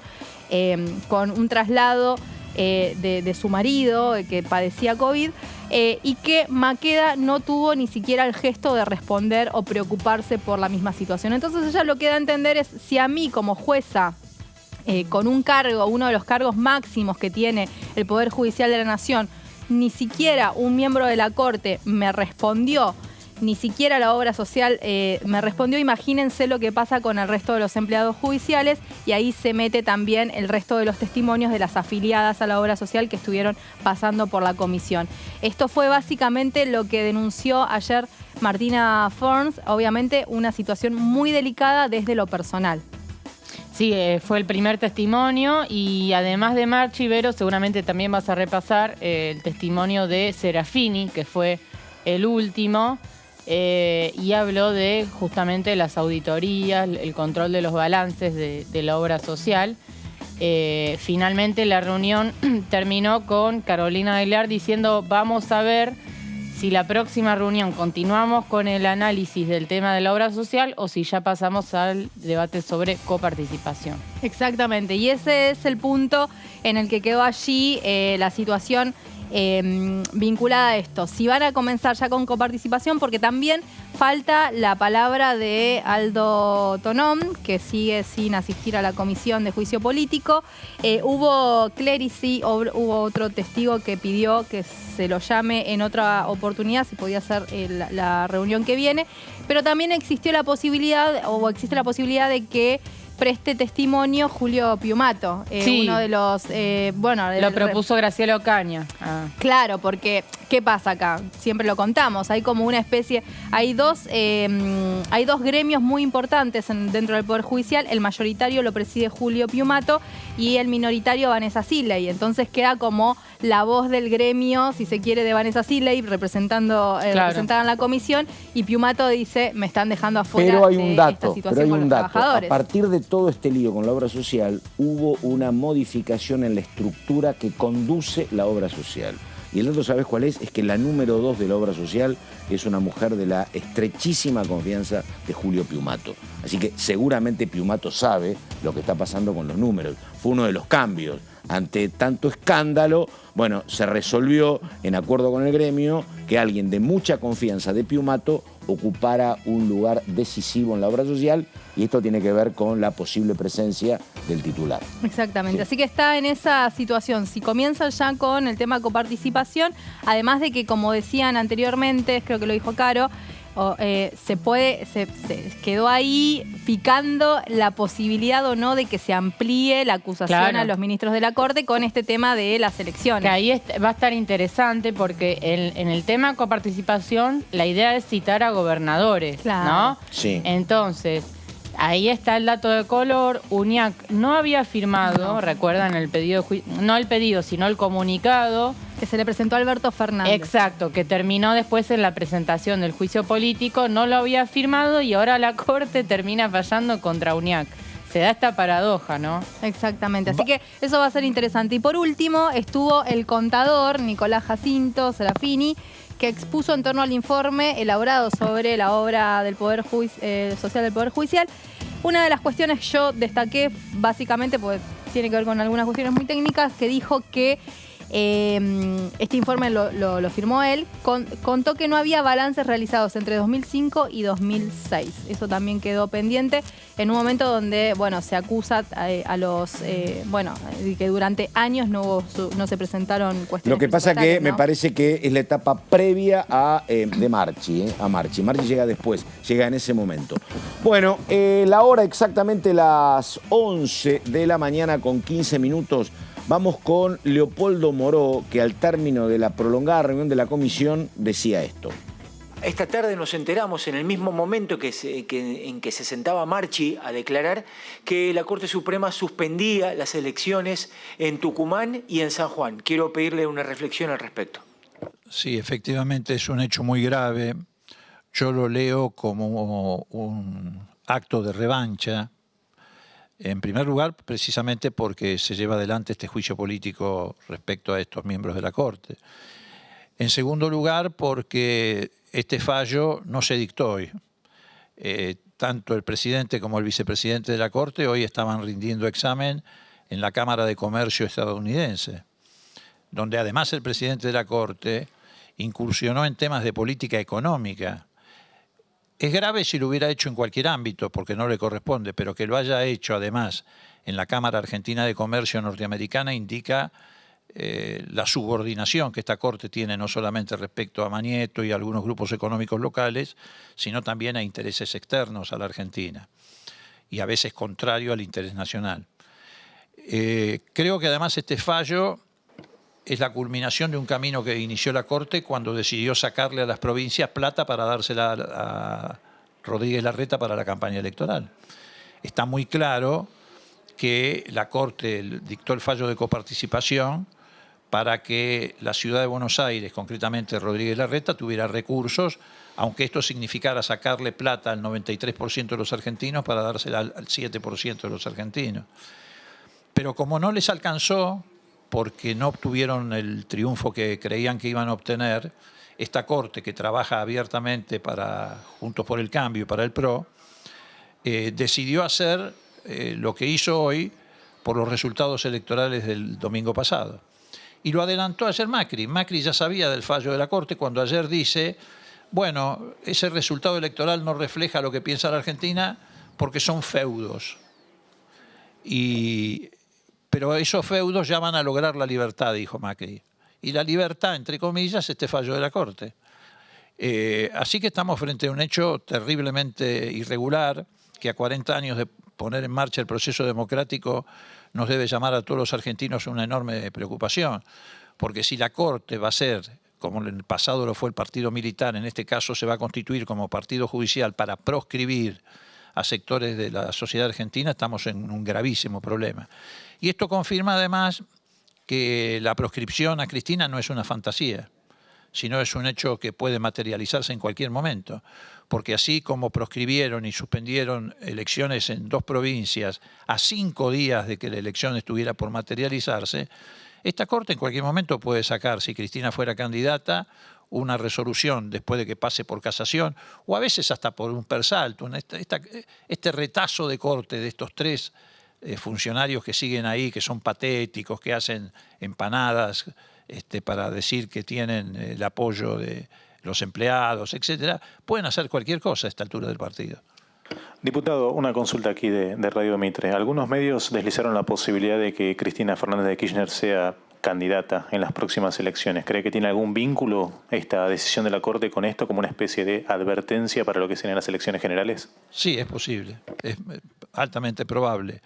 Pero bueno, se van a encontrar con una muy fuerte reacción popular, porque esto lo vamos a dirimir en la calle, con la movilización del pueblo argentino. El pueblo argentino no va a permitir que volvamos a la tragedia de las proscripciones. Fue una tragedia cuando lo proscribieron a Irigoyen y lo metieron preso en la década del 30. Hasta el 45 no se pudo votar libremente. Fue lo que se denominaba la época del fraude patriótico. Fue una tragedia más cercana a la proscripción del peronismo durante 18 años porque llevó a golpes de Estado, intermitentes, represión, muertos, campos de concentración, etcétera. Y nosotros no queremos que nos empujen otra vez a esa tragedia con proscripciones. Porque cuando proscriben a alguien, no es que están proscribiendo la persona, están proscribiendo a un sector de la sociedad que representa o se siente representado en esa persona. Bueno, exactamente la hora 11 de la mañana con 20 minutos. Uno ha visto enfrentamientos puntuales de gobiernos con la Corte en estos 40 años. Pero creo que el nivel de conflictividad, seguro que el nivel de conflictividad que hay entre el Ejecutivo y la Corte, como se da en este momento, hace ya un tiempo largo, de hecho estamos con el juicio político a la Corte, no se ha registrado de la misma manera en 40 años. Es el momento más complicado. Lo acaba de decir Leopoldo Moró, un hombre muy importante en el oficialismo, diciendo que la Corte trabaja para el PRO y trabaja para Juntos por el Cambio y que esto lo había adelantado Mauricio Macri hablando de feudos. Hablando de eso, está pidiendo Gerardo Morales que se rectifique. Mauricio Macri no creo que pase. Porque había incluido a Jujuy. Totalmente, entre los no hizo ninguna claro. excepción, efectivamente. Pero diga... que se denuncia esto del lado del oficialismo, pero sin embargo el accional de la Corte lo que hace es unificar a la tropa del Frente de Todos, porque es en la cuestión donde el Frente de Todos sale con la misma, es cierto, con el mismo discurso de campaña, unifica. si se quiera, unifica su postura y tiene un enemigo en común, ¿no? En esto de la polarización que vivimos hace años Pero, constantemente. Tenemos el enemigo, ya tenemos a quién marcar también. Pero vos decís que... Pero está bueno eso que decís, ¿eh? Pero siguiendo tu razonamiento, uno tendría que decir que también la Corte es cristinista o kirchnerista. No, pero no sé, me parece que es un efecto secundario. No, pero obviamente, pero hago una segunda lectura de que en el discurso del oficialismo no hay un oficialista que no pueda ir con esta situación. Yo no sabía que, por ejemplo, Gioja había acompañado a Uñac en este tema. Se encuentra un adversario enfrente que unifica, efectivamente. Sí, totalmente. No sabía, es muy bueno, sí. En bueno, campaña, contra vos, ¿a quién crees que van a apuntar? Pero digo, yo no sé qué va a pasar de aquí en más, porque bueno, lo señala también Moró a Rosati por incursionar, lo dijimos acá, en temas económicos. Van a ser los últimos 4 o 5 meses complejos, ¿no? En materia de convivencia.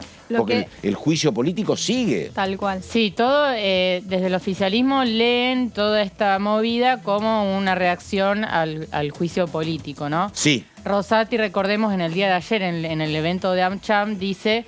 Por un lado, dice, nosotros no venimos acá a hacer amistades, venimos a hacer cumplir la Constitución, y por otra parte, diciendo, la Constitución manda a defender el valor de la moneda, no podemos emitir descontroladamente, con lo cual el Frente de Todos interpreta que se está metiendo en un terreno que es una decisión política. Nunca vi ningún presidente de la Corte opinando de esos temas. Y menos en un encuentro convocado por la Cámara Argentina Norteamericana de Comercio. Hay lugares y lugares. Vos me decís, mirá, es el Día de la Justicia, y yo hago un discurso, Lorenzetti hace un discurso grande. Parecía, ¿no? Pero esto, claro, exactamente. Obviamente calculado. Sí, pero bueno, yo sigo pensando en esto, lo que me dijo un diputado que no es ni kirchnerista ni tampoco es del PRO, que dice, lo que está pasando ahora es preparando el escenario para el gobierno que venga, cualquiera sea, encuentre un escenario bastante despejado en materia judicial, porque esto es mucho desgaste, Es muy factible pensar en alguna renuncia, me parece, ¿no? Pero bueno, y digo, qué sé yo, hay 4 ahora. 4 además muy dividido esto entre Lorenzetti. Sí. Pero yo creo lo de Benaim, que aquel problema fue que estaba en Roma. Lorenzetti a lo mejor...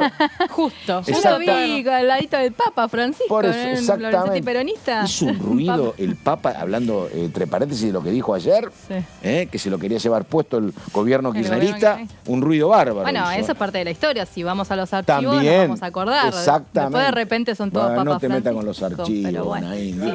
Todos tenemos un muerto en el placar. Bueno, a vos tampoco te salvan los archivos, no, Pato Méndez. por supuesto. Bueno, a ver, vamos con, por favor, Hugo Yasky, un hombre del oficialismo que después de la jornada de la Comisión de Juicio Político decía esto. Diputado, la consulta tiene que ver con la decisión de la Corte Suprema de Justicia de suspender las elecciones en San Juan y en Tucumán a 5 días del acto eleccionario. Quiero pedirle su reflexión. Sí, un hecho gravísimo. Acá justamente estamos reunidos en la Comisión de Juicio Político, evaluando el mal desempeño, reuniendo pruebas y testimonios que incriminan a los integrantes de esta Corte, y ahora nos acabamos de enterar que a prácticamente 5 días del proceso electoral deciden interferir el mismo, obstruyendo la posibilidad de que la gente vaya a votar. Es un claro acto de desestabilización. Esta misma Corte que entierra y duerme causas durante años es la que ahora, a 3 días de una elección, en 2 provincias donde el pronóstico claramente hablaba de un triunfo del oficialismo y a instancias de presentaciones que hace la oposición, suspende la elección.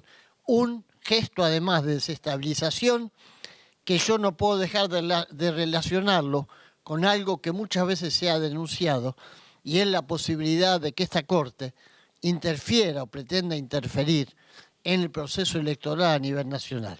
Todos sabemos la proscripción política que pesa sobre Cristina Kirchner, todos sabemos que esto puede ser un gesto mafioso. Nos están avisando que esto que hoy es un ensayo en 2 provincias se puede convertir en un ensayo general en el país cuando ellos lo determinen. Creo que todo el arco democrático, incluidos los partidos de la oposición, incluidos ellos, tendrían que alzar la voz frente a esto, porque de esta manera se va envileciendo y se va debilitando la democracia que tanto costó a los argentinos recuperar. Yo lo que estoy diciendo es que están, como suele hacer la mafia, y esta gente sabe mucho de eso, enviando un aviso. Y estoy diciendo que claramente interferir una elección a 3 días prácticamente del momento en que la gente tiene que ir a votar es un acto de desestabilización política. Tiene una lectura hacia adentro y tiene una lectura hacia afuera. En este momento el gobierno está haciendo gestiones fuera del país para tratar de conseguir los dólares que permitan que la economía se estabilice después del desastre que nos dejaron con la deuda externa. Esa lectura hacia afuera también tiene un costo para la Argentina y para la democracia. Bueno, ahí está el tema. A ver, como síntesis, me parece que no hay, salvo algún sector de la oposición, nadie convalida que la medida se tome cuando faltan 5 días para la elección. Después está toda la otra discusión, que es una discusión muy interesante desde lo constitucional y sobre las atribuciones que tiene o no la Corte Suprema para esta cautelar. Y después está el otro tema, explicaba recién Verónica, en lo que sucede en San Juan, donde UNIAC instó a votar el próximo domingo, pero no está claro cómo se va a resolver la cuestión. Es una cautelar, significa cautela, dame unos días para resolver, porque yo no creo que habiliten la participación ni de Mansur ni de UNIAC, efectivamente. No, está todo y habrá que ver a quiénes ponen en ese lugar, ¿no? Sí. Bueno, ¿y cuándo es la fecha de elecciones también? Eso no está resuelto. Exactamente, porque bueno, y hay que ver cuándo se van a convocar las elecciones en términos de o sea que se le suma una elección más a San Juan y a Tucumán para gobernador solamente. O sea, el tucumano y el sanjuanino tiene que ir a votar. Estas elecciones. Con el gasto que eso con el gasto que significa, implica, además, ¿no? movilizar, poner fiscales y autoridades de mesa en los colegios, habilitar los colegios. La verdad es que es una medida. Sí, y respecto de la reacción del gobierno nacional, que ayer hubo un comunicado donde hablan de una intromisión de la justicia en temas políticos, Se esperaba, o al menos eso había escuchado hoy por la mañana, que iba a haber un mensaje grabado del presidente. No sé si eso finalmente va a ocurrir, pero un pronunciamiento. Incluso había quienes le pedían cadena nacional en el día de ayer, que finalmente no se dio, pero habría un mensaje grabado por parte de Alberto. Un presidente que estuvo ayer en Rosada hasta tarde trabajando con Cerruti. Se me está escapando, el domingo hay otra elección, tengo Tierra del Fuego, La Pampa, y se me escapa la última, la quinta, porque con estos dos tenía 4. Pero bueno, no hay problema. Sí, está bien, bueno. No, digo esto porque algún oficialista decía, che, dice, pero ¿sabés qué hacen? De esta manera abortan lo que iba a ser una gran celebración del oficialismo, diciendo, mirá, salvo Jujuy, no fue bien, Salta es la otra elección. Y iban a tener un gran domingo donde a priori suponían que ganaban en San Juan, que ganaban en Tucumán, en Tierra del Fuego, en La Pampa, y Salta, que es un candidato no del corazón, pero cercano. Bueno, pero otros dicen, bueno, pero lo que pasa ahora es que se va a dividir ese festejo en 2 domingos. Vas a estar celebrando el domingo porque presuntamente ganás en Tierra del Fuego, en La Pampa y también en Salta, y habrá que ver. Pero La Pampa, digo, no sé por qué dicen que está tan asegurado el triunfo oficialista, porque venimos de una elección en el 2021 donde ganó el radicalismo, ganó Cambiemos en la elección parlamentaria. ¿En la legislativa? Exactamente, venimos de una victoria que... Sí es cierto, La Pampa no perdió nunca desde el 83. Puede ser que gane con una diferencia menor. Más estrecha. Claro. Bueno, pero es lo que pasó con Arjol en Misiones, si querés, donde también había ganado arrasadoramente las legislativas, pero después... Sí, a mí me sigue llamando la atención eso. Mira, ayer veía, por ejemplo, a Jaime Bailey en un canal porteño. Sí, lo vi. Entonces, ¿sabés qué? Eso es tan Palermo Hollywood, ¿no? La verdad.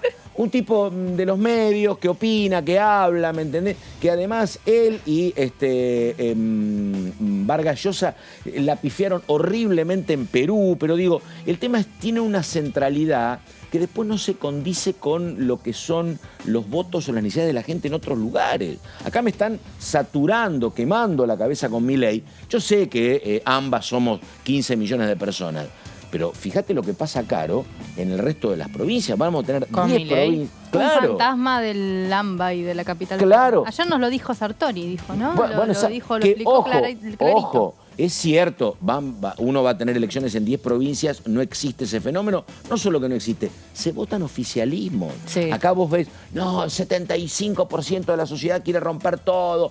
Bueno, y después la gente, ¡puc!, en el que está gobernando. Sí. Sea Gerardo Morales, o sea, qué sé yo, el candidato tucumano. Porque gana el aparato también, ¿no? Pero ¿sabés qué? Pero por supuesto, pero la gente, Vero... Si no tenés aparato, estás muy... Pero del aparato, ¿sabes qué es? Es lo conocido. Sí. Es preferible eso. Vivimos en una incertidumbre bárbara. Imagínate que decís, me quedo acá con este empleo. Pero ahí vamos. Exactamente. Sí, el domingo te cambian después las gestiones. La mayoría de los provincianos viven del trabajo público. Vos lo escuchás a algunos análisis que hacen desde el centro de Palermo, y bueno, tiene que ver con Palermo, pero no tiene nada que ver con el resto. Hace 100 kilómetros es otro mundo. Sí, el domingo la única sorpresa, por llamarlo de alguna manera, fue la Intendencia de La Rioja, que la perdió el radicalismo y la ganó el peronismo. Votaron un partido nuevo, claro, una novedad votaron. Fue la única, el dato que vos decís, bueno, me sorprendió. No fue un oficialismo el que ganó, pero bueno, después... Es rarísimo eso, porque la verdad... Es como con los gremios. Acá usa una palabra ella que es aparato. Pero digo, cuando vos en una ciudad donde tenés mayoría de empleados públicos, porque es la capital de una provincia, digo, ahí la verdad, perder es raro. Y y sin embargo, pasa como si vos conducís un gremio.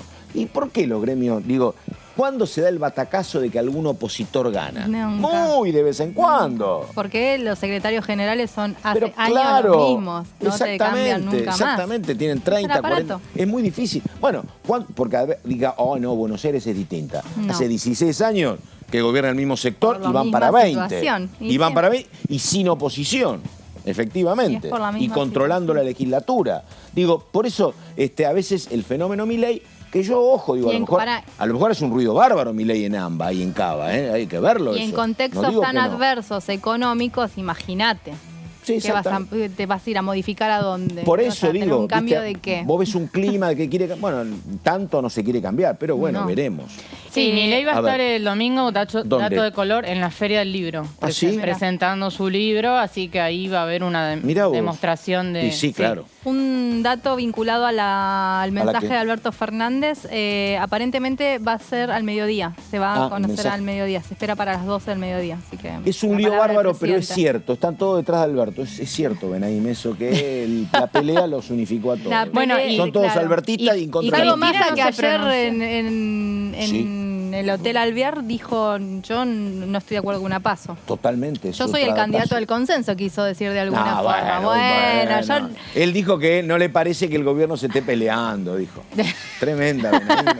No, mañana es distinta, pero los miércoles es tremenda, Benaim. Bueno, a ver. Después soy más buena. 11 de la mañana, 35 minutos. Vamos con el diputado Pedrini, por favor.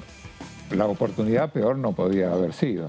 Tienen hace meses el caso y 5 días antes de las elecciones, una vez que el Correo Argentino ya programó la distribución de las urnas, que se imprimieron las boletas, los partidos muchas veces los candidatos se tienen que endeudar para producir la impresión de las boletas. Bueno, llegar a esta situación, la verdad, 5 días antes de una elección, con un procurador que había dicho, había dicho que no correspondía que la Corte trate este tema. Los sistemas de justicia provinciales se habían manifestado por la legalidad de la participación tanto del actual gobernador de San Juan como el de Tucumán. Que puedan participar en las fórmulas, que como puedan dices. participar en la fórmula. No, son distintos, Sí, ¿cierto? no. El caso de Uno es para las Uñac por un elecciones, periodo En más. el caso de Mansur es para ir como candidato a vice, en el caso de Uñac para ir por un tercer periodo. Yo estuve leyendo la Constitución de Tucumán, no está la prohibición de ninguna manera para que un gobernador después de 2 periodos, que es el caso del Valla, como candidato a vicegobernador. Si la Constitución no discrimina, no veo por qué lo va a hacer un fallo judicial. Se aplican principios generales. Para que alguien no sea candidato tiene que haber una prohibición expresa. Bueno, no está esa prohibición expresa en la cosa. Nosotros, en la provincia del Chaco, te puedo decir, tenemos un sistema también de 2 periodos para la fórmula, pero está expresamente establecido que en el caso del vicegobernador o del gobernador se los toma como un periodo indefectiblemente. O sea, ese caso Cambien o no cambien de posición. se lo considera, exactamente, al vicegobernador se le prohíbe expresamente después asumir la candidatura a gobernador, ¿no? Porque está expresamente prohibido. En el caso de Tucumán no existe esa prohibición. Por lo tanto, es una interpretación que deviene de una interpretación judicial exclusivamente, no del texto constitucional. Y lo mismo sucede en San Juan. Bueno, ahí está la palabra del diputado Pedrini, repito, mucho cuestionamiento, más allá de todo el debate, que puede ser un debate muy interesante sobre si correspondía o no la cautelar y si tiene que meterse la Corte en temas que son provinciales, que son todos debates posibles y factibles. La verdad que nadie, desde los sectores independientes hasta los sectores oficiales, ninguno puede comulgar con esto de frenar una elección cuando quedan 5 días. Pero bueno, vamos con el señor Gonzalo Solabarrieta. Faltan 20 minutos para las 12 del mediodía. A ver, Gonzalo. Bien, Pato, porque te voy a ampliar un poco lo que tiene que ver con el proyecto que va a tratarse aquí a partir de las 14 en la sala número 1 del anexo A, donde estamos ubicados. A las 2 de la tarde se va a realizar entonces esta reunión de la Comisión de Economías y Desarrollo Regional, recordando que el proyecto que se va a tratar es la creación de este régimen de promoción para la producción orgánica en la Argentina. Pero vamos a meternos un poquito en contexto de qué se trata y con algunas estadísticas importantes para que se entienda el contexto en el cual se trata también este proyecto, haciendo hincapié puntual en esta producción orgánica que los especialistas dicen que bueno, ya es una realidad. Perdóname, Gonzalo, perdóname. Sí, Gonzalo, una consulta. Sí, Pato, sí. ¿Hay producción orgánica particularmente en alguna provincia argentina o esta producción orgánica está repartida de manera más o menos equitativa? ¿O hay algún, repito, territorio que esté peleando más para que esto salga?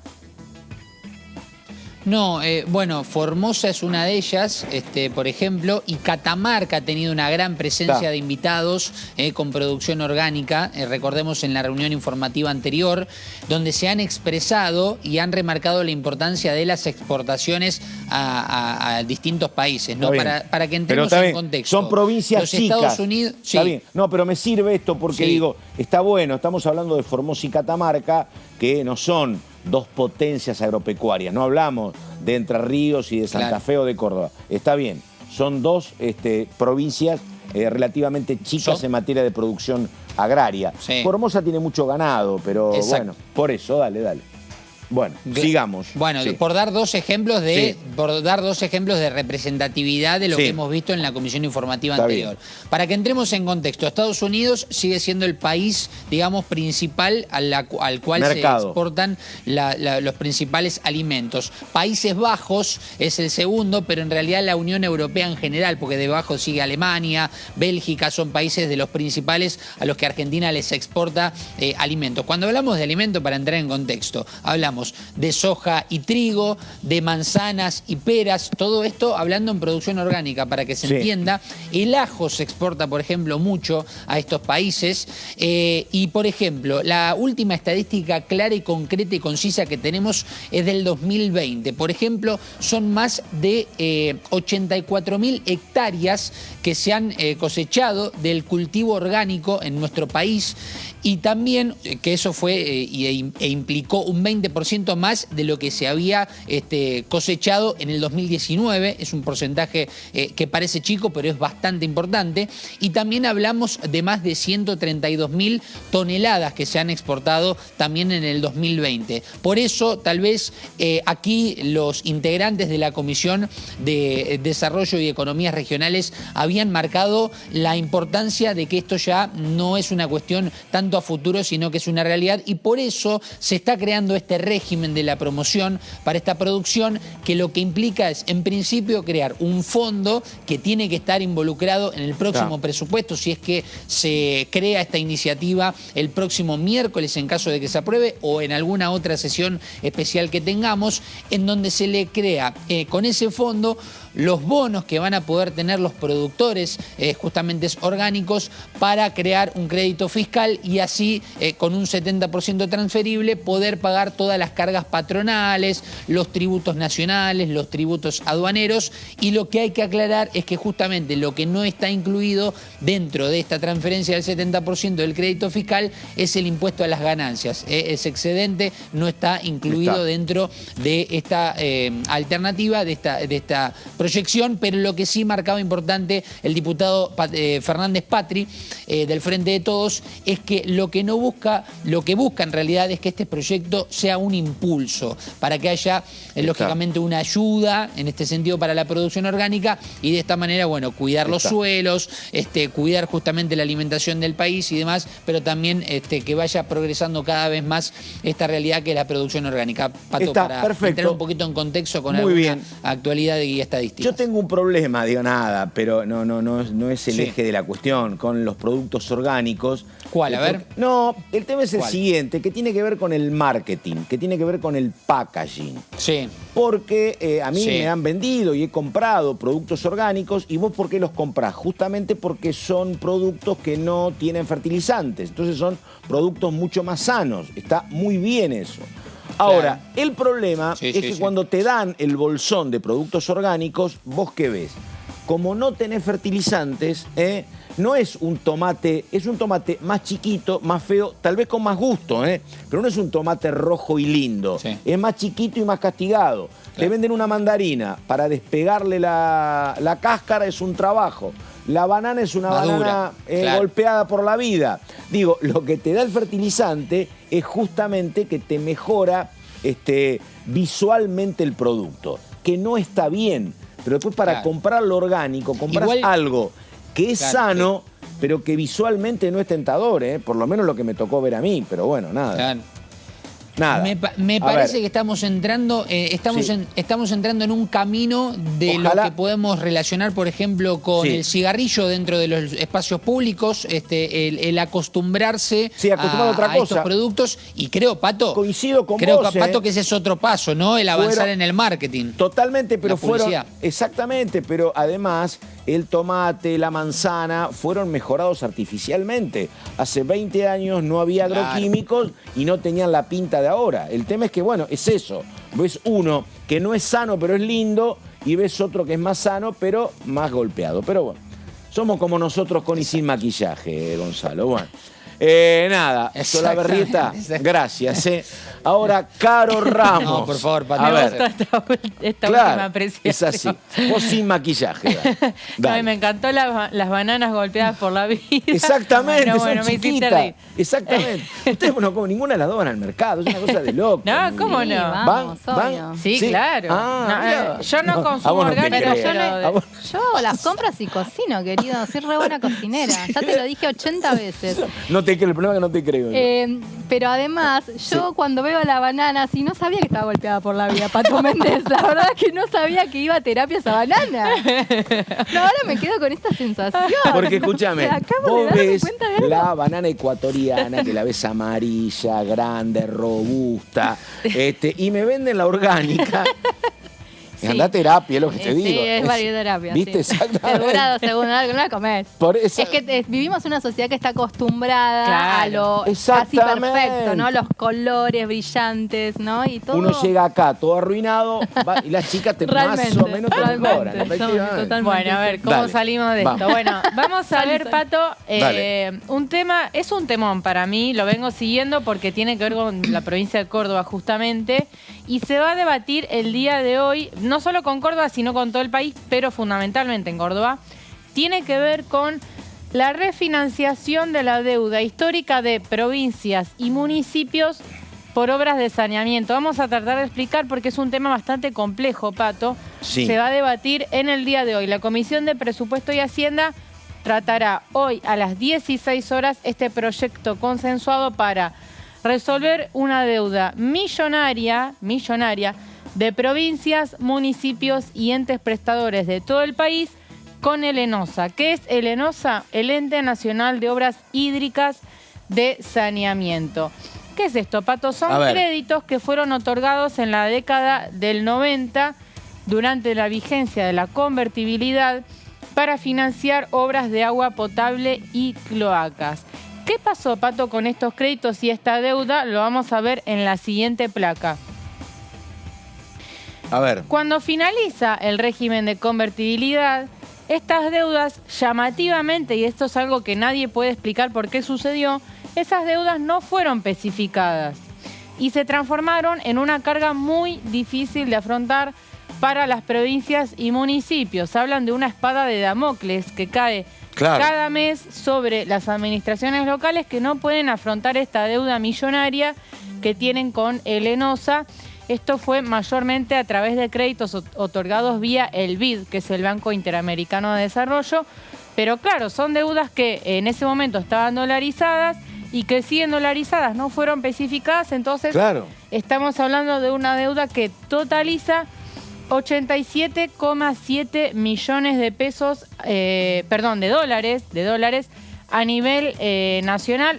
Este dato me lo pasaron hace unas semanas, así que es probable que incluso haya aumentado. ¿Hay alguna resolución judicial, me imagino que sí, detrás de este cobro? ¿O es una intimación del Ejecutivo? En realidad sí hay demandas, pero bueno, lo que se busca ahora es buscar una solución desde el Congreso. Es un tema muy viejo, pensemos, estamos hablando de la década del 90 y que a través de los distintos gobiernos nunca se termina de resolver a pesar de las gestiones de distinto signo político.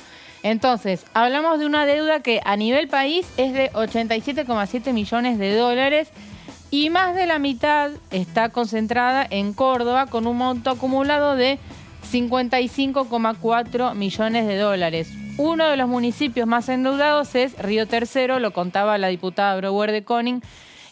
También tenés Cosquín, tenés Villa General Belgrano, Monte Maíz. Bueno, muchísimos municipios que están endeudados por estas obras. ¿Este es como un tema de UBA provincial? ¿A qué me refiero? A ver, acá hubo en algún momento créditos del BID en dólares millonarios que se concedieron a través de Lenosa a las distintas provincias o localidades. Sí. Y las provincias no lo han pagado. Lo van pagando, pero es una deuda impagable porque es muchísimo dinero y hay una morosidad porque, claro, no pueden hacer frente a las cuotas, ¿no? Bueno, ¿qué pasa con esto? Hubo distintas gestiones en Córdoba, por ejemplo, que es el caso que yo estuve siguiendo, y se llegó a un proyecto que vamos a ver en la próxima placa. Este proyecto que figura en el temario del día de hoy fue presentado por, acá me confundí el nombre, Eduardo Fernández, no Carlos. Exactamente, claro. Hay un error ahí mío en la placa. Del Frente de Todos, él dice tener el aval del gobierno nacional para esta ley y propone condonar lo que son los intereses. Intereses compensatorios, moratorios y punitorios por única vez, pero además y fundamentalmente contempla un plan de refinanciación en plazos no inferiores a 10 años con un año de gracia. Y además, y esto también es muy importante, el capital adeudado se calcularía en pesos, ya no en dólares, con la cotización del dólar del día de la fecha de publicación de la ley. Y vamos a ver en la siguiente placa porque no solo hay un proyecto de Fernández, sino que también el schiarettismo, ¿no? Representado por Carlos Gutiérrez, Natalia de la Sota e Ignacio García Aresca, ellos tenían presentado un proyecto para condonar la totalidad de la deuda, no solamente los intereses, que es lo que propone Eduardo Fernández, sino toda la deuda, porque ellos dicen condonar solamente los intereses es prácticamente lo mismo porque la deuda sigue siendo impagable. Ahora, perdóname, ¿son deudas tomadas allá por el 2000 y pico, 2003? No, en los 90. Ah, en los 90. Claro, exactamente. Claro, donde todo era dólares. Totalmente, claro. Por eso, pero después no fue pasado a pesos. Claro. Bueno, ¿qué pasó? Hubo una negociación, me contaron, una negociación entre Germán Martínez, Carlos Gutiérrez, Topo Rodríguez, estuvieron ahí dialogando.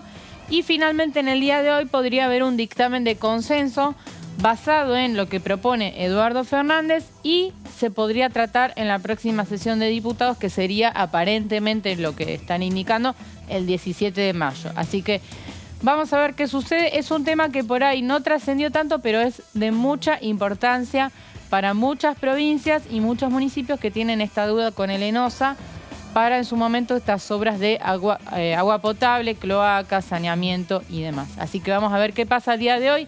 16 horas en la Comisión de Presupuesto y Hacienda. Bueno, por supuesto, esto es un leading case. Yo le estaba preguntando porque, claro, en los años 90, un leading case, un caso líder. Porque, claro, lo que pasa es que esto era absolutamente común en los años 90, donde vos como ciudadano te endeudabas en dólares y las provincias se endeudaban en dólares y la nación se endeudaba en dólares.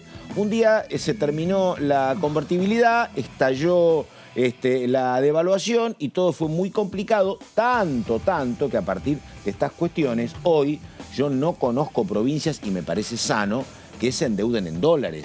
Y si se endeudan, lo hacen en montos bastante sostenibles, me parece. Porque si no, bueno, te pasaba lo que le ha sucedido en una cuestión más reducida a un tomador de un crédito UBA, ¿no? Que toma un crédito en dólares y le dicen la inflación va a ser del 20%, es del 100%, y no lo agarras más. Así que bueno, sí, me parece que acá habrá alguna negociación, como en su momento pasaba con las deudas previsionales, ¿no? Pero no sabía que había crecido tanto el tema.